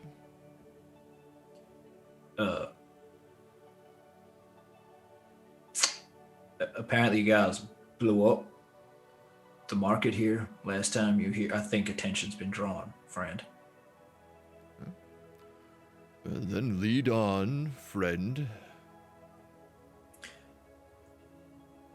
I think just as a word to the wise, you could maybe a little less destruction everywhere you go might serve you well. But anyways, let's get this going. And he sort of wraps the Kerpesh up in the cloak and moves outside and puts it on the floor. He waits till you're gathered around and he'll lay out his runic discs. And he'll begin his ritual. A few minutes pass and Auric, you start seeing energy being drawn into it. And then you see this glow and he sort of like puts his hand up and he grabs a satchel aside and he's got a few amulets that he was selling, to Sloan and stuff. And he puts them on the ground around it and it creates a sort of shield. And this blinding beam of light seems to just go from the ship to the heavens. It's just up infinitely. You can't see it. It's almost too bright to look at, and you can see the shields cracking. To those that understand magic, you are looking at a divine source of magic, not any sort of arcane. But you all just standing this close to light, you can feel yourselves getting a little bit angry, getting a little bit tense, and the urge to do harm builds just a little bit, not enough that's going to overpower you, but you very quickly get the sense that this is a evil entity, but it is still divine.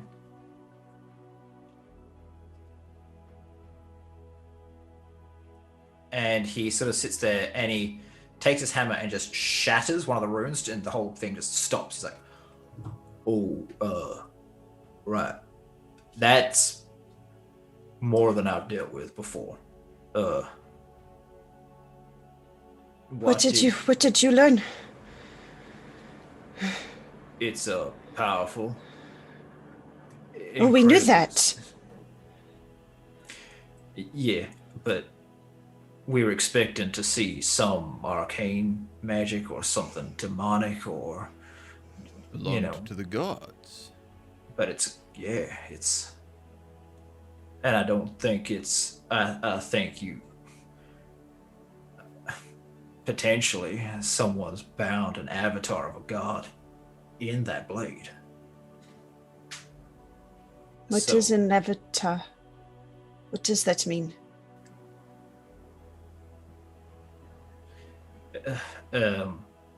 Sometimes gods want to be able to interact on another plane of existence, and they're not meant to be here. They're not allowed on our plane. Someone that was close to me knew a fair bit about religion and the theories behind it. Theologist of some knowledge. If this is here, someone has on another plane created avatar. The gods created his avatar. They put it into this blade and then brought that here, bypassing certain rules that have been in place for a long time. I can't imagine that God would be happy losing their power like that. I think I don't think this is a unintentional thing. To me, it seems, given just how much power is flowing out of it, I think this weapon still has a direct connection to the god, and that God wants to cause harm?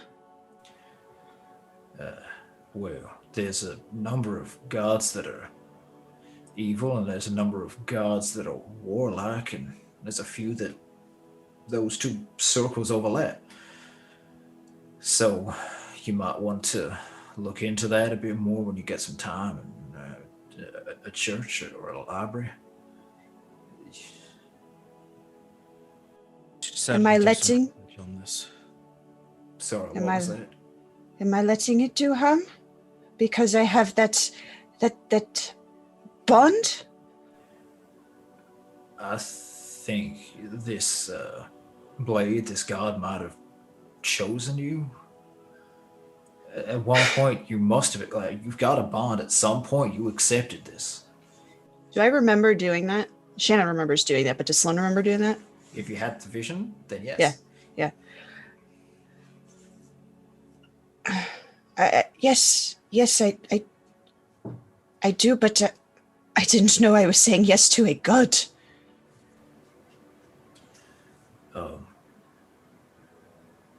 Be careful. When it comes to pacts and agreements with creatures from outside our plane, the more powerful they are, the more likely they're not gonna enjoy if you break that bond. You didn't know?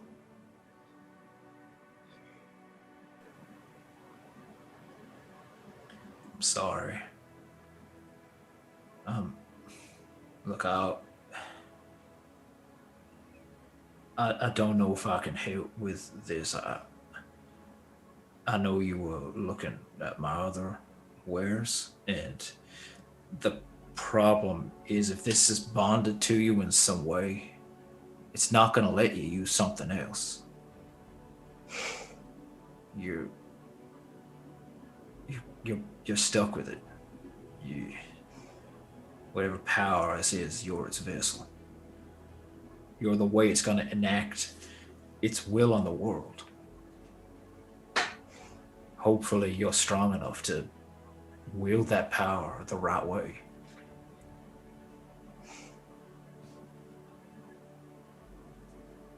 I will be. Okay. So hold on, that's the only option, is be strong enough to, like, we can't be strong enough to just throw it in the ocean right now.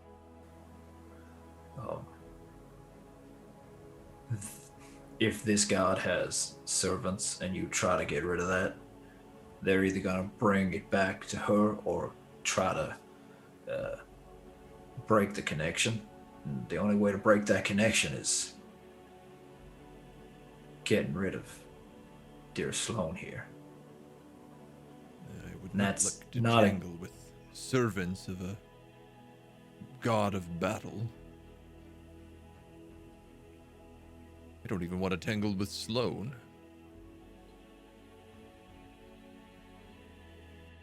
I don't want it anymore. We have to figure out a way to break it.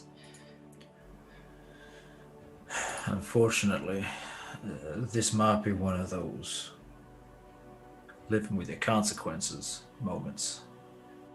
No, we will find a way to break it. You will find. You can try. We will break it. Okay, I believe you. We have to break it. I'm up. Leave you all to talk about this. Yeah. Can I borrow you just for a moment there? Leaf, was it? Yeah.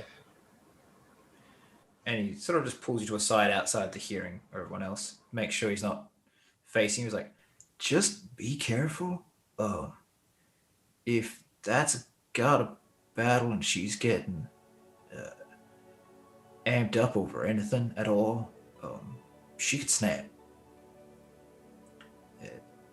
It's gonna give her power like you wouldn't believe, but also potentially a time bomb just waiting to go off.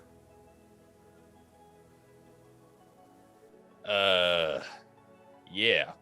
Well, tick tick. I know you said you've been through some things, and I wasn't trying to make this any harder for you, but yeah, I'm sorry. I can do some research for you about how to break it, but I'm pretty sure whatever that weapon's made out of, it ain't even metal. Well, yeah. Any reading you could do would sure do us well. We're just compounding facts. I think maybe I almost don't want you to look it up because I'm just 100% sure that it's going to be more bad news. Yeah, that's what I'd be going with as well. This could be just an ignorance is bliss thing, maybe. I mean, she's done all right with it so far, except for the scattered homicidal incident. But what is an adventure except spaces between scattered homicidal incidents? Yeah, it's about my experience of it as well. Look, if you got to find out exactly what that thing wants with her, what her pack, you got information that only she can give you. Maybe it's not as bad as you think, or it could be 10 times worse. Can I just do a religion check? Thinking back from just things I might have overheard in the past. Yep, go for it. What type of god this might be.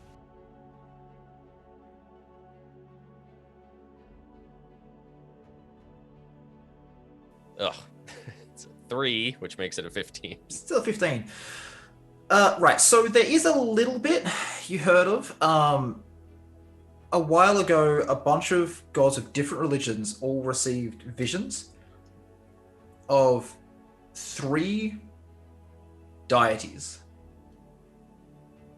ambushing Scorodon, the god of battle, and trying to tear pieces of his portfolio out of him.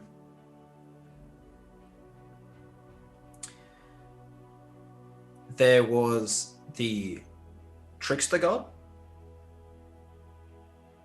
There was the Mad Prince, god of fire, bargains, industry, and who's very close in with the Nine Hells. And then there was the Elven god, Yersamir, god of nature, who gained his power again after Corellian died. One of his followers destroyed the ice or frost giant's god, and gave its portfolio to Krelian, creating a new entity altogether.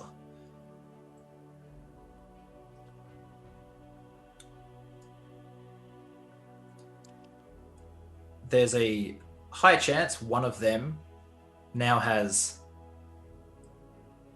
the more vicious, darker parts of war and battle, and has created this sword as a way to influence the world.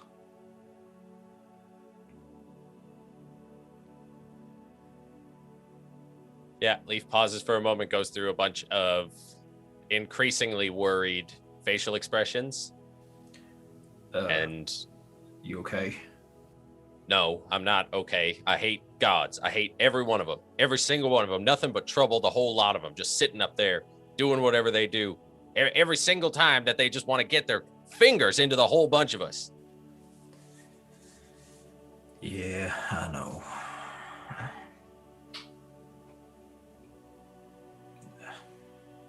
I said, if you want help, I'm here, but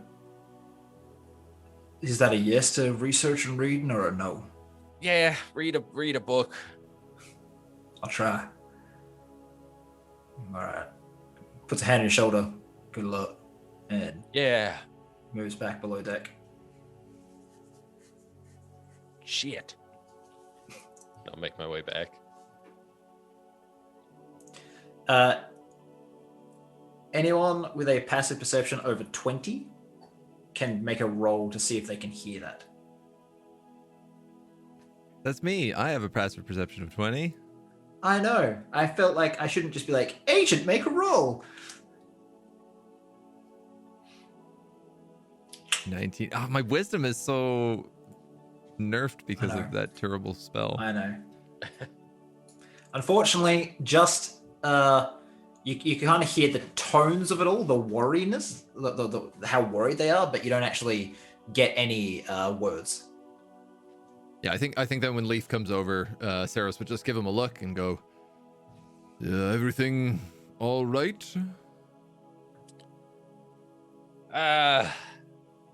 No. I'm just kind of looking over everyone. Just, I don't know what to tell you, Sloan. What did he say?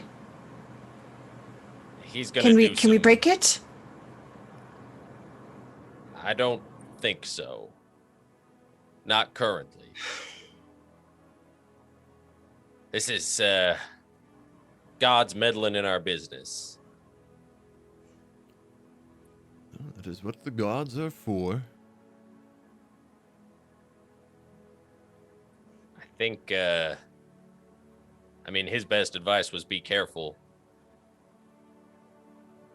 But I would say, I mean, Sloan, I don't know if you'll have much say in the matter, but just keep an eye to us. Just remember that we're here. We're here and we're with you. And if this has a hold on you and you don't want that hold on you, we're going to do what we can to break it. Gods are strong, but I don't know. We'll figure something out. I've said it before, I'll say it again. We don't have to be who they say we are. It doesn't matter who they are. If it's your sword, if it's... We don't have to be who they say we are. Thank you, Leaf. But now I'm afraid that I've put you all in danger. Maybe I should stay. I think we're a lot worse off without you around. We'd be dead for sure already, if it weren't for you. All of us are kind of equally sharing our side of danger. We are one big pie made up of several slices of danger pie. We all had our own danger pie. We took our slice, we took it out, and we put it into this new pie, which we have created, the brand new danger. Are you understanding my pie metaphor? Yes. Yes, I am. Besides, All we have to do is just make sure that pie hits something else in the face, not us.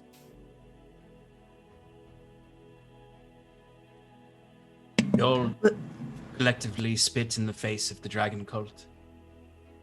I think if you left, we'd still be found by the same enemies.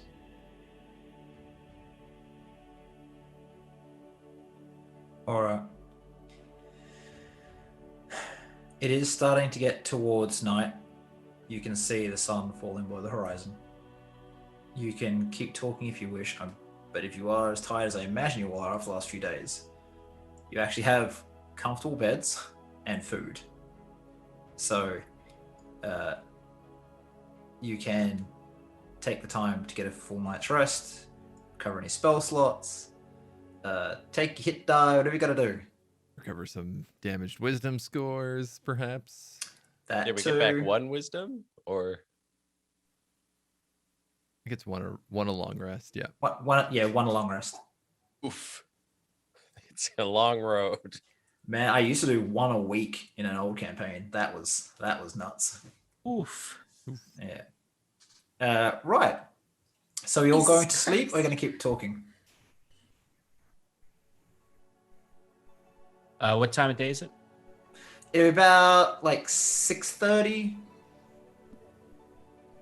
Pretty dark out, or beginning to get dark. Yeah, like the sun's like just dipped below the horizon, so you've still got a bit of light, but it's not light.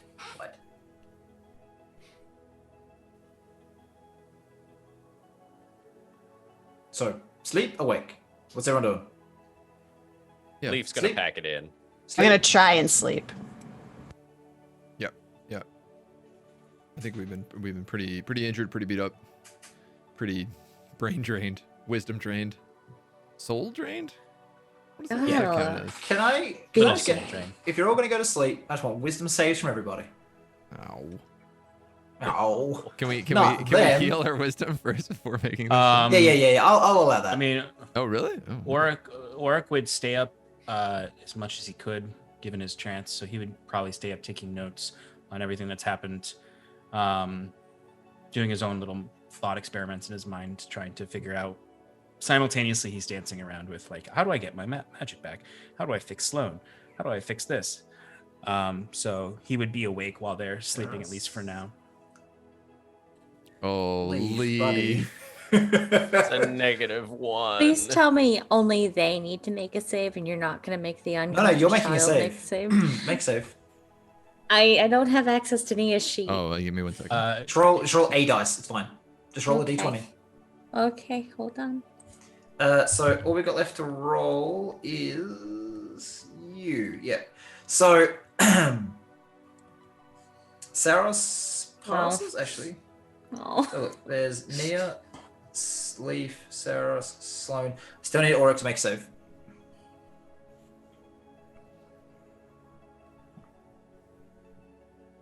So, as I wait for Auric, Sloane, Leaf, Auric, and Nia all have you get your rest, but you're not going to wake up feeling particularly good since you pretty much have nightmares all night. is Nia even going to wake up? Well, you don't wake up, but you have nightmares all the time of just, having your arm hacked away, having, just watching as you, go unconscious as Sloane tears into Aaron. You have, I believe, Saros, you're sleeping like a baby. Leaf, you're just visions of hell endlessly. Feeling that you can almost feel in these dreams this pressure in your arm creep up over you, trying to make you more of what you saw in your other soldiers. You, Auric, every time you take a second to be like, okay, I need to take a minute to get information about whatever you just feel that place you were in where the orb took you just superimpose over reality, and you have to snap out of it and try to keep yourself concentrating. And Sloane, you just almost seem to be standing watching your other self carve through all the people you've killed, and you can just feel blood trickling down your arms, sticky, and just never ending. And again, Saros, perfect night's sleep, great dreams. Wake up and I'm just like, I'm still in this nightmare, I see. Pretty much. There's one thing yes. Orc would want to do before packing it up entirely. So while everyone else is sleeping, I imagine during these visions of being superimposed into that place again, feeling all those feelings while he's trying to take notes before he would actually go to bed or try to go to bed. I think he would step out briefly onto the top deck once it's truly nighttime. And he would have his coat off. He's just in those simple, almost monk-like clothes, as he would pull out the orb or extract it from his book and have it kind of floating in front of him. And he would just stare at it for quite a while, feeling the cold night air.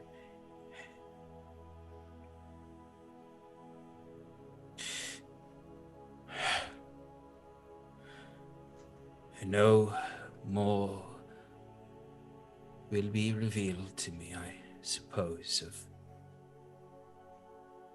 how this will function. As he then kind of makes eye contact with the little eye that floats on it. Please, if you can,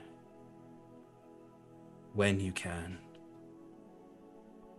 show her to me. Let me see her. Please.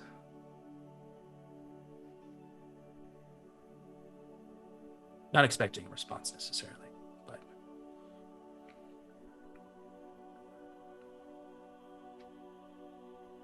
Then he would look up into the night sky. Make a charisma check. Straight charisma? It's the same either way. You've also got your Natural one. You have a hero point still, I believe, if you want to reroll.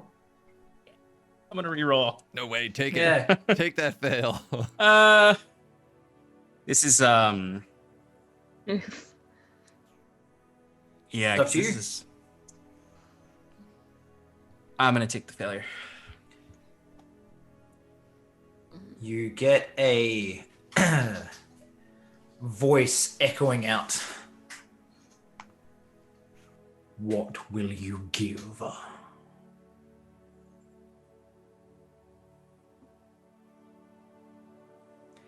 And you can sort of see as this voice comes out, you're pretty sure it's just in your head, but the air seems to quake.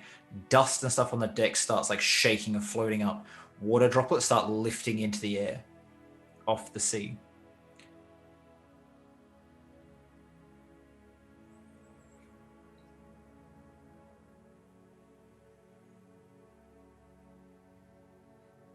What do you wish for from me? Make your sight my own. And with that, I'll see her. Yes, and I'll see everything.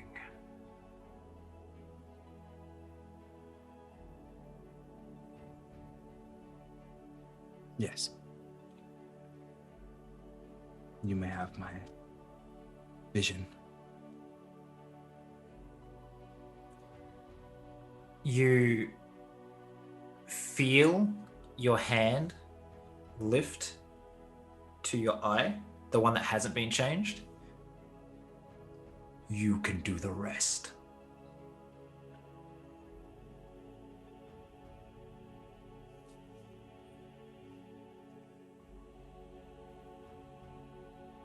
Yeah. I'm going to use some microgravity sinkhole to extract my own eye out. Magic's not working. That's not how he wants this done. Oh, that bastard. That bastard. That bastard.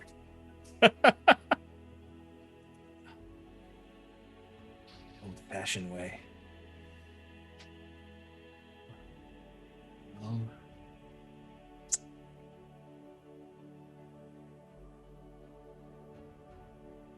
Yeah. In a trance-like state, in absolute gut-wrenching horror, I will rip my own eye out. And if necessary, I will use a dagger. All right. I want you to roll a Constitution save. Mm-hmm. This is to stay awake during the process. Oh, hell yeah. Did you say saving throw? Yep. Nova, this is so fucked up. 17. I did tell you right before we started this stream to all of you, I am a monster, and you're like, ha, yeah. So, sorry. I expected monstrous things to come from this, though.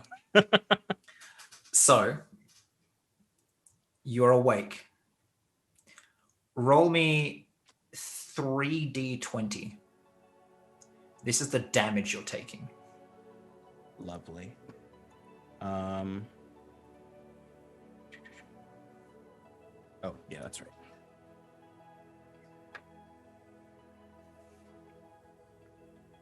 37. 37 points of damage.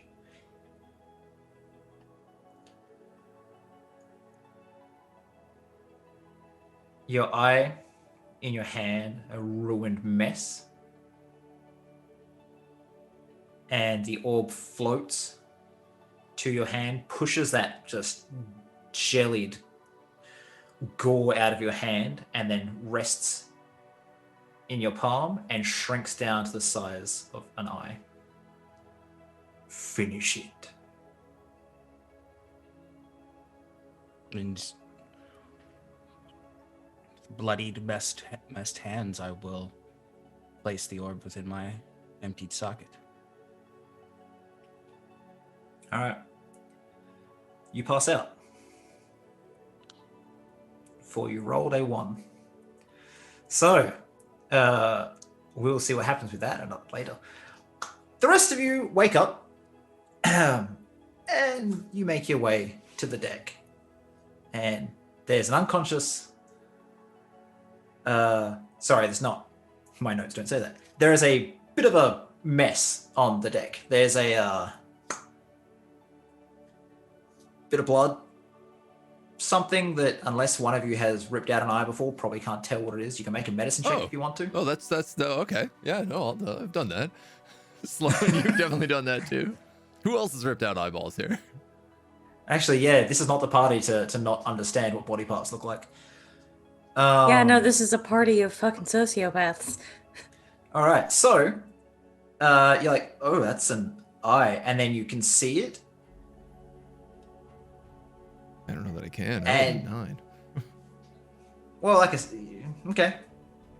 It was, if you think you would know what this could be, then okay, Sloan, definitely.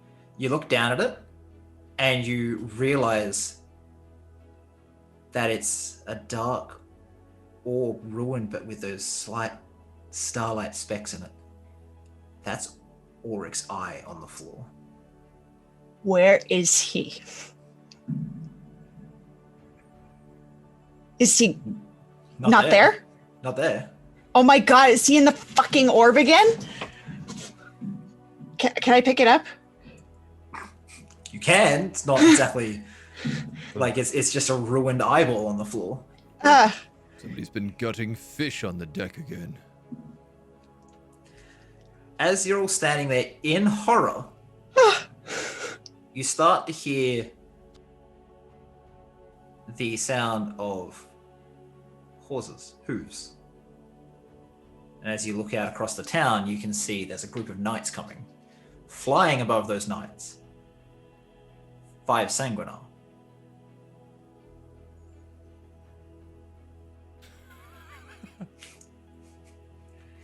What is happening? I hate the gods. I hate all God. Fuck. Stupid God. Ugh. Yeah, what do we do? Below deck. Everyone get below deck. Yeah, below It's deck. just went. No. Where's Zurich? This Knights is his. ride up to the ship, and the Sanguinar. Are you running below deck, Leaf, or are you running below deck? I'm looking around for Auric. Yeah, I'm running below deck. Okay. You'll see as the Sanguinar sort of, as you move below deck, they take up positions over the ship. There is 50 knights on horseback. They dismount, sword and shield, sort of ready for 5-0? action. 50. 5-0. 5-0, yes. Okay. Just want to make sure I Hanging heard in that the correct. Yeah. air is a team of the Sanguinar. Halos of fire play around their head. 2 hands on great swords, holding them point down above the ship. Each of these angels has golden blonde hair and brilliant white wings, which you can just hear flapping in the morning. Yeah, Leaf is like running for the bottom of the deck, and then they all pull up, and he just stops. I am running around looking for Auric. He's not on the deck anywhere? No, one of you, if Leaf is running first, you would make it inside before they all sort of get there, but the rest would be kind of just getting to the door as they pull up. The angels in advance of the knights. I'm you think completely they're focused. Here for Jaako, maybe? This is a bit overkill for us, don't you think, Leaf? Hey, if it depends what kind of story they heard. It's potentially that they heard that we burned down a bunch of elven villages and then burned down a whole city on purpose because we had nothing better to do. Maybe that's the story that's been going around. I can't imagine how that might happen, though. Well, I don't, unless Jaako's been selling us out. He has been gone for some time. So, Auric, you wake up in your bed to voices above you, somewhere on the deck, and the sound of wing beats. As you blink, you feel a really uncomfortable sensation of your eyelid sliding over this stone orb with the engraved lines in it. You can feel it just like over the lines as it goes back up and down. God, I'm having flashbacks to having like a contact lens that cut your cornea.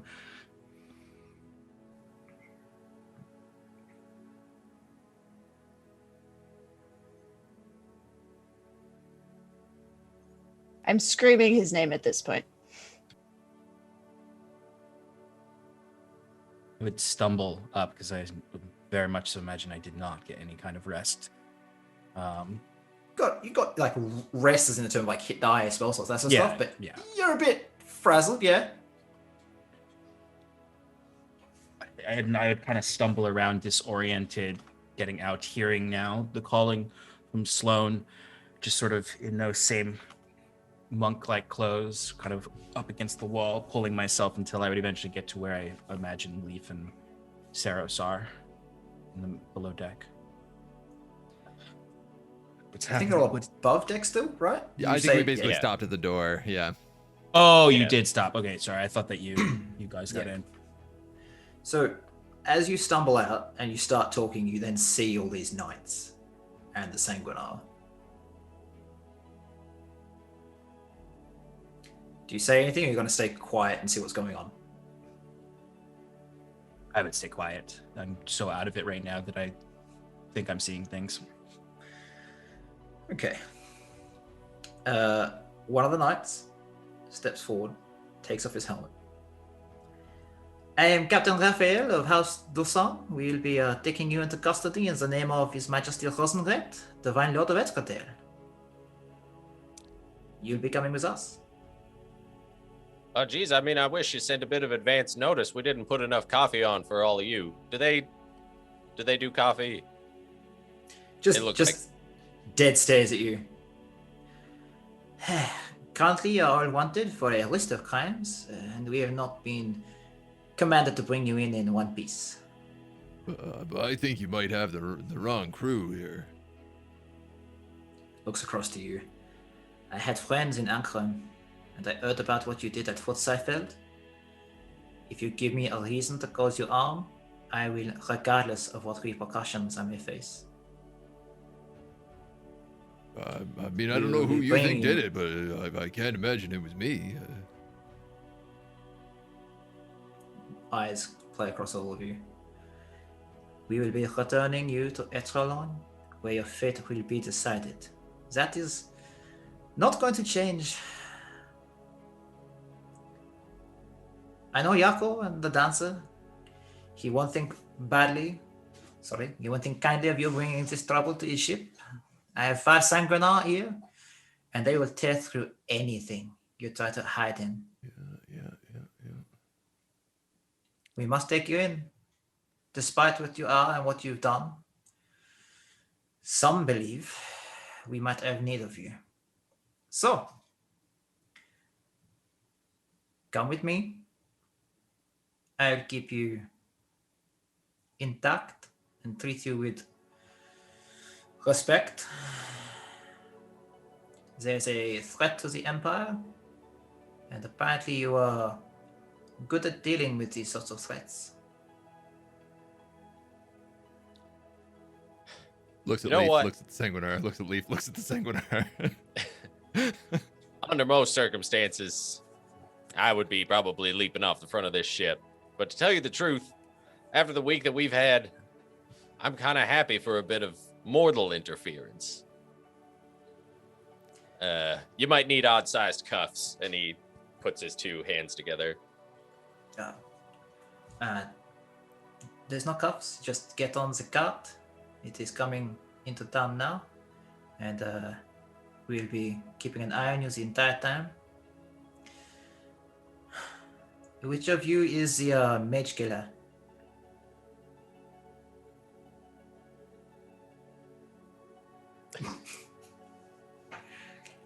Okay, well, I'll assume all of you are then. There are a group of people, perhaps some of the most dangerous mortals alive. Colloquially known as the Bastard Five. All of them magic users.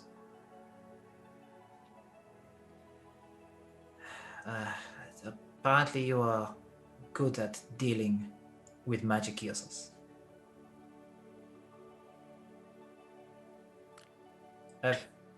Am I hearing this wrong, or are you offering us a job?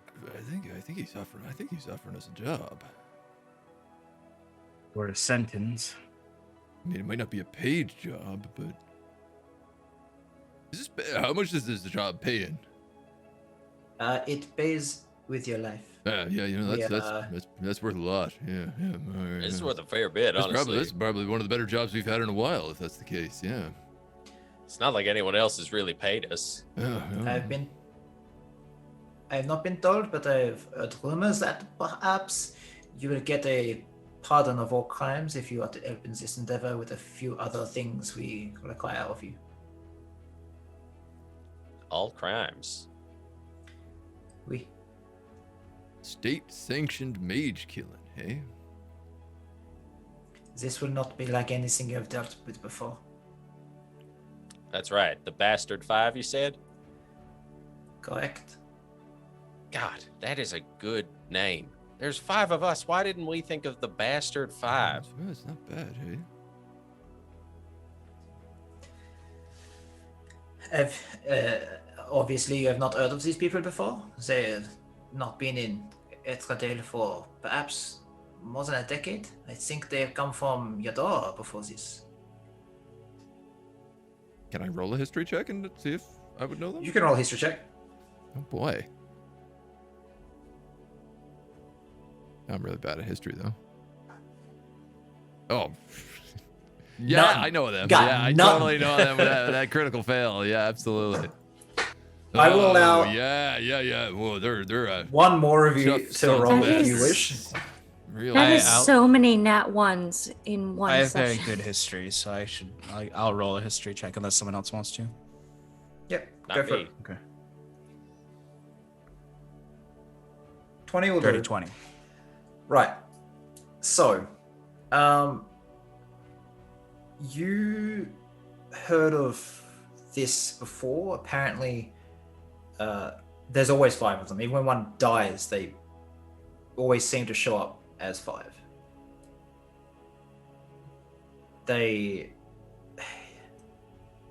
Where you're from,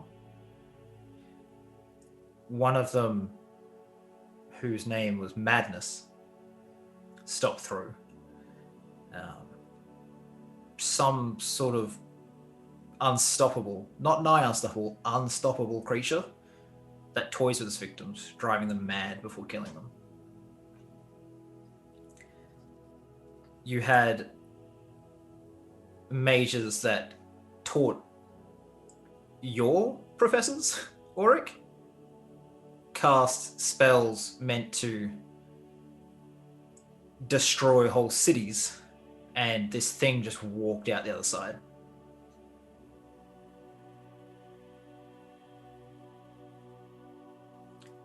What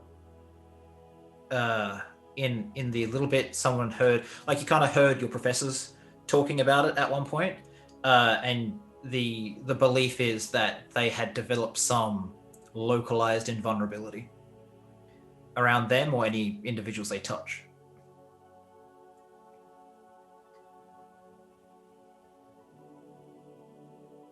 Added to that, they are strong enough to just rip marble columns in two.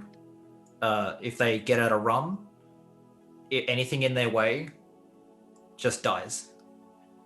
It'll go through walls, go through like castle walls. Nothing stops it. Generally, yeah, they're just invulnerable, and the things they come in contact with, the invulnerability allows them to destroy them. Yeah.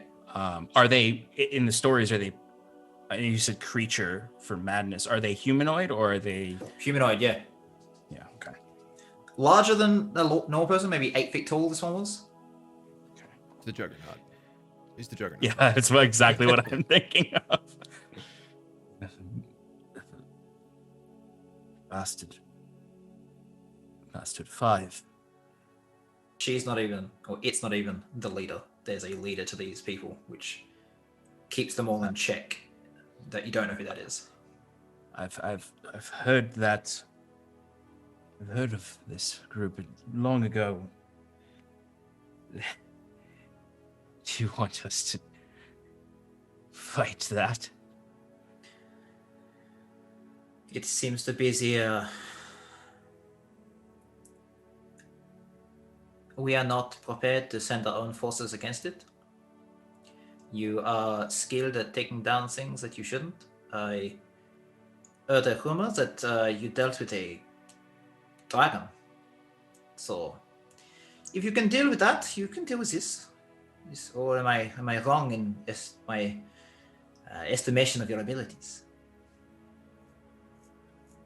I mean, if you're, we're probably dead. I suppose a death sentence either way. So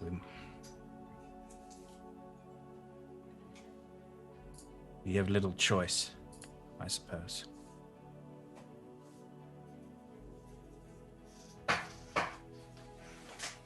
These creatures are unstoppable. I have only heard of one, and it ripped through the most powerful mages I've ever known.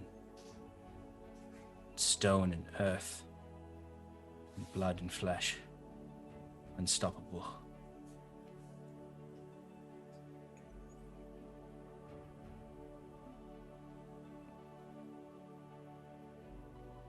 Well, that's cheery.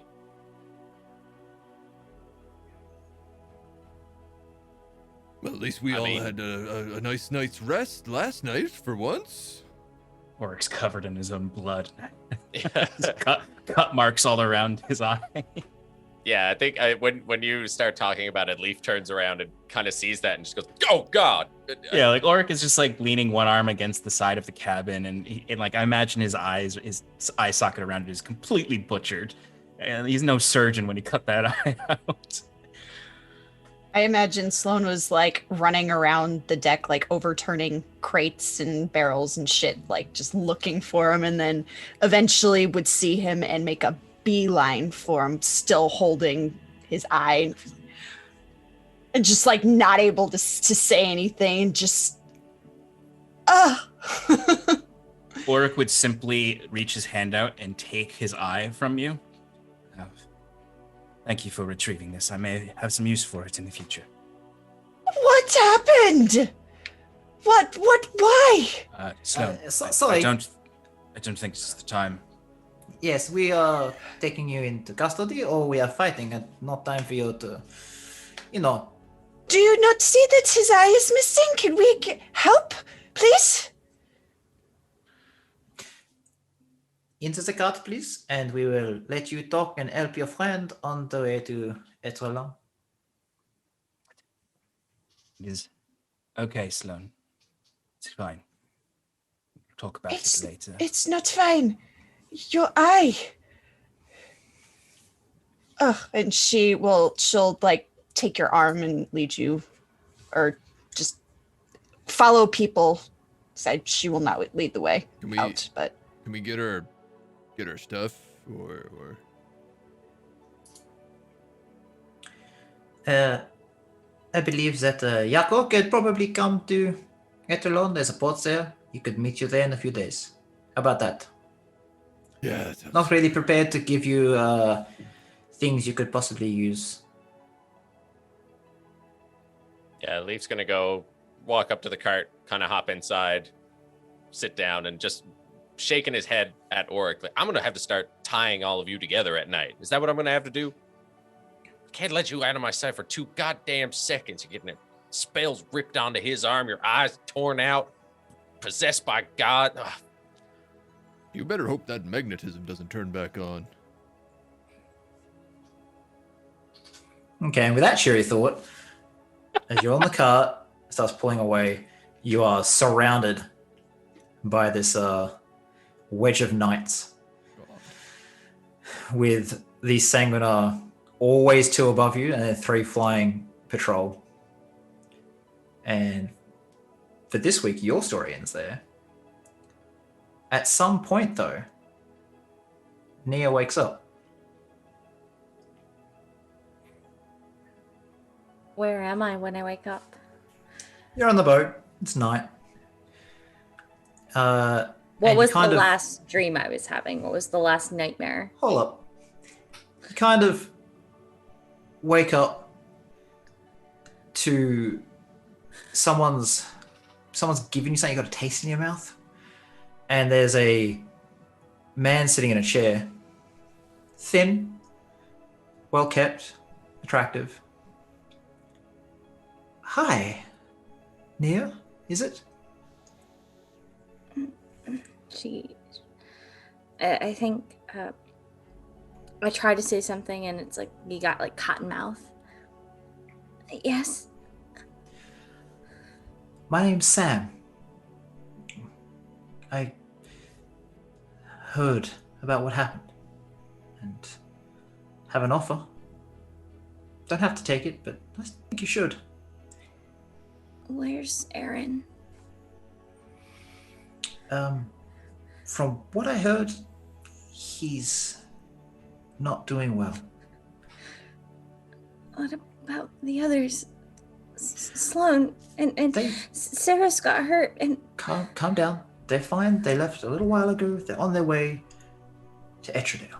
Well, in Etrelon. Me and... Y'all made it out? They're fine. Me and my family have come to town. And we're looking for people to help. And, well, I lost someone close to me, and we tend to find replacements to fill the void that is left. I've been told that you were brave and had power, and it was taken from you. I believe I could help you recover that. Your strength, revenge.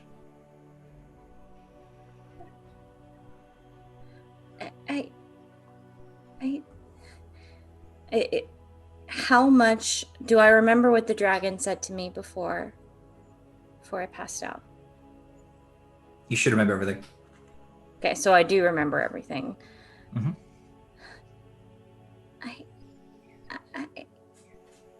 It can't come back. It's gone. It's dead. How can you bring that back? A while ago, I found. I don't use magic like others. I found a way to breathe it in. And I think possibly I could allow you to do the same. You can do anything. The shape it takes is entirely based on who you are, your history.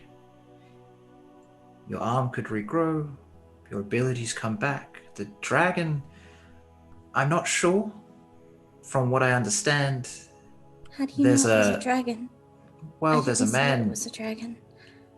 There's a man claiming to be the brother of a one-armed woman he expects to be dead, who has a dragon claw and the ability to breathe ice. His name is Hexen. Are you a friend of Jaako? I've heard of Jaako. How did you get on his boat? He just points at the window. Why did you come in here? I don't understand. I don't know what's going on. I'm trying to make you an offer, child. Join me, join us. You don't have to make the decision right now. There'll be some tests. What? But I can give you back everything you've lost. What are you? What does it mean to join you? What am I joining? My family.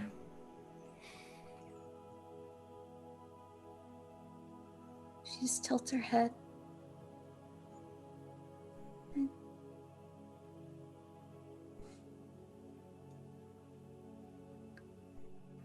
Am I able to push myself up to sit up, or am I just still really, really fucked? Make a strength check at disadvantage. That's gonna be fun. Come here, Nia. Disadvantage is shift, right?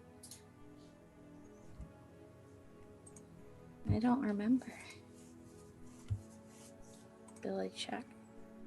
Oh, well, I didn't want to do it. All right. Okay, That's as you try, probably... he sees Yeah. what you're doing, and he moves across and Oh, shit. lifts you into position, and then puts a pillow behind you. So. Each of us, we find individuals. I'm not really meant to take part in the game, but I make an exception for you. We find people that can be better than who we are. My family's an idea.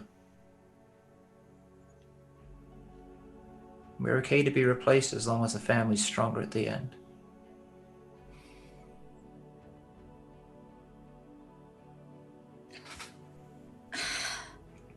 I want to ask if I can tell if this guy... Can I roll an insight check to see if he's, I guess, being sincere? This is kind of a crazy thing to wake up to, too. Yeah. Roll an insight check. That's my... I think this should be a -3. So that should be a 9 because I haven't updated my broken wisdom. You're too tired, I think, to really get any information. I don't know if this is something I should say yes to. I don't know what this is. We've chosen you, there'll be others coming to gauge if you're interested. If this isn't the life you want to lead, if you're not someone that... I was told that you spent time on the road, you had friends, you traveled, you fought, you... Before that, ran away with... I did my research. Ran away with a young man you were friends with. If that's not the life you want to continue to lead, I don't think Etradale's the place for you. I have to go home.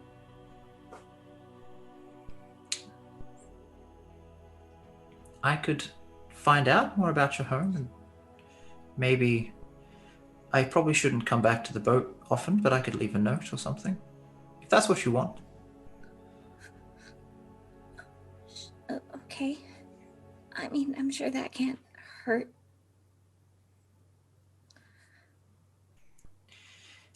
Nia, I said I did my research. I had a friend look into you and who you are. You are one of... Well, I had the potential to be one of the most powerful clairvoyants around. You can shape nations.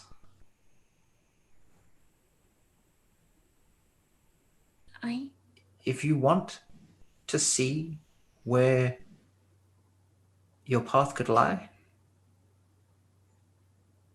come with me. I'll leave a candle burning in the window, and I'll collect you. Take your time, have a think. If you want me to find out more about what's happened with your home, I'll do it. And if that candle burns and I come to take you with us to join my family, or at least, have the potential to, then I'll fill you in what you need to know. Okay. If you could just tell me if Veclaring still stands. I don't know. I'm sorry. I'd need to speak to the others and see if they can look at it. If that's what you could find out. Of course.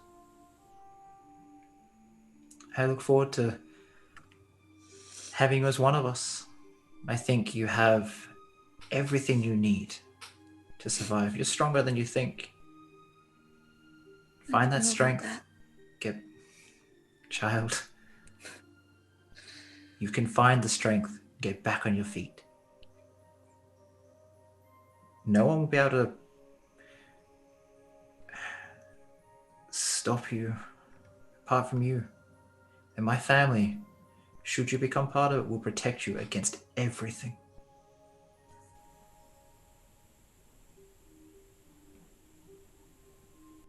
Okay. And he just leaves a very small candle under your pillow, kisses you on the head, and leaves.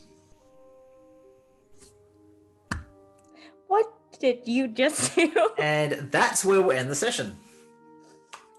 And what did you just do? Who knows what I just did? We'll figure it out. You just planted a dangerous seed, my friend. I know what I did. All right, so I hope everyone enjoyed that. It was Good stuff, man. Good stuff. Very, very roleplay heavy session. I like the I can see our Zoom chat, and I can just see as everyone kind of like figures things out as we're going. So it's really funny. And if you see me smiling at odd reasons, it's because of that.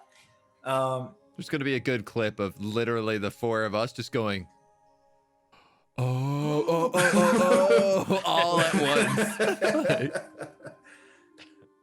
The amount... Okay, I hope you know, if this is what I think is going to become what I think it is, you were the second DM to give me a creepy NPC stalker. How do you feel? Anyways, he's not a stalker. You showed up once to be like, hey, would you like Would you like a home? I know Join where my this is family. I know where this is going to Tiptoe go. through the window. Okay. So, I hope everyone enjoyed this. I hope everyone in chat enjoyed this. I hope this was a good time for everyone. We're going to go around and say our goodbyes. But before we do, once again, thank you very, very much to Hero Forge for once again supporting us, being our sponsor. We really, really appreciate it. Definitely go check out their website. They have the best character creation tool you can get to make your own minis. We've all used. I have so many minis set up that I want to buy. I just don't have the money to buy all like 200. So yeah, go have a look. You'll spend way. Yeah, look, these people know what I'm I about. randomly found a Hero Forge mini today that I don't remember buying. Yeah, they're great because they also have color tools. You can get color menus printed. They also have you can subscribe to getting character portraits and stuff, so you can put it up on any virtual tabletop you play, whether it be Roll20 or Foundry, or there's others, but they're the only two I use. So yeah, go check them out. Highly recommend. Right, let's start with on the far end, Sloan. Tell us who you are about yourself. Sorry, I was putting all of my minis back. Oh my god, that was such a great session. I love the drama, and I cannot wait until next Friday so we can keep it going. But for now, my name is Shannon. You can find me on all social media at S2E01. I am the rogue over at Paradise RPG, as well as our community manager. We have a one-shot tomorrow happening at 3 p.m. Eastern on our Twitch channel, DM'd by our very own Stefan. Sean is producing as well as playing. I'll be in chat. And we have the Tim and Shannon Power Hour on Sunday. Yep, Sunday at 7 p.m. Eastern. And then we have episode 5 of season 2 on Monday, where we got a lot of stuff to figure out. Ended on a real cliffhanger last time. And then it should be next Tuesday, but I'm not sure yet, but maybe we have a new stream coming from Jasper's Game Day and Beetle and Grimm, and we are so pumped. It's called Shadows in the Mist, has an excellent cast, and we're just so excited for that. So stay tuned for all of our socials on that, and I'll stop talking now so my friends can say goodnight. Yay. All right. Next along, we have Leaf. Leaf, that's me. He hates the gods. I hate the god. Frig the gods. Frig every single god. I hate them all. Stupid. Oh, I'm upsetty spaghetti. I am Mike Friday. I'm the DM for the Wonders and Blunders podcast. We're a 5e horror comedy podcast, and I also am on another podcast called That's Lunacy, where me and 2 other Newfoundland filmmakers who have been trying to make a werewolf movie for a long time are watching every werewolf movie, which is, the 5 good ones and then the hundreds and hundreds of terrible ones. Our first episode came out today, so you can find us wherever you find your podcasts. We watched Wolf, starring Jack Nicholson, for our first episode. It was a load of fun. So yeah, go check out those 2 podcasts. If you want to, Mike, just drop a link in the chat of that particular podcast, because currently we haven't got a command set up for it. It's brand shiny new. Yeah. Right. Next along, we have Auric.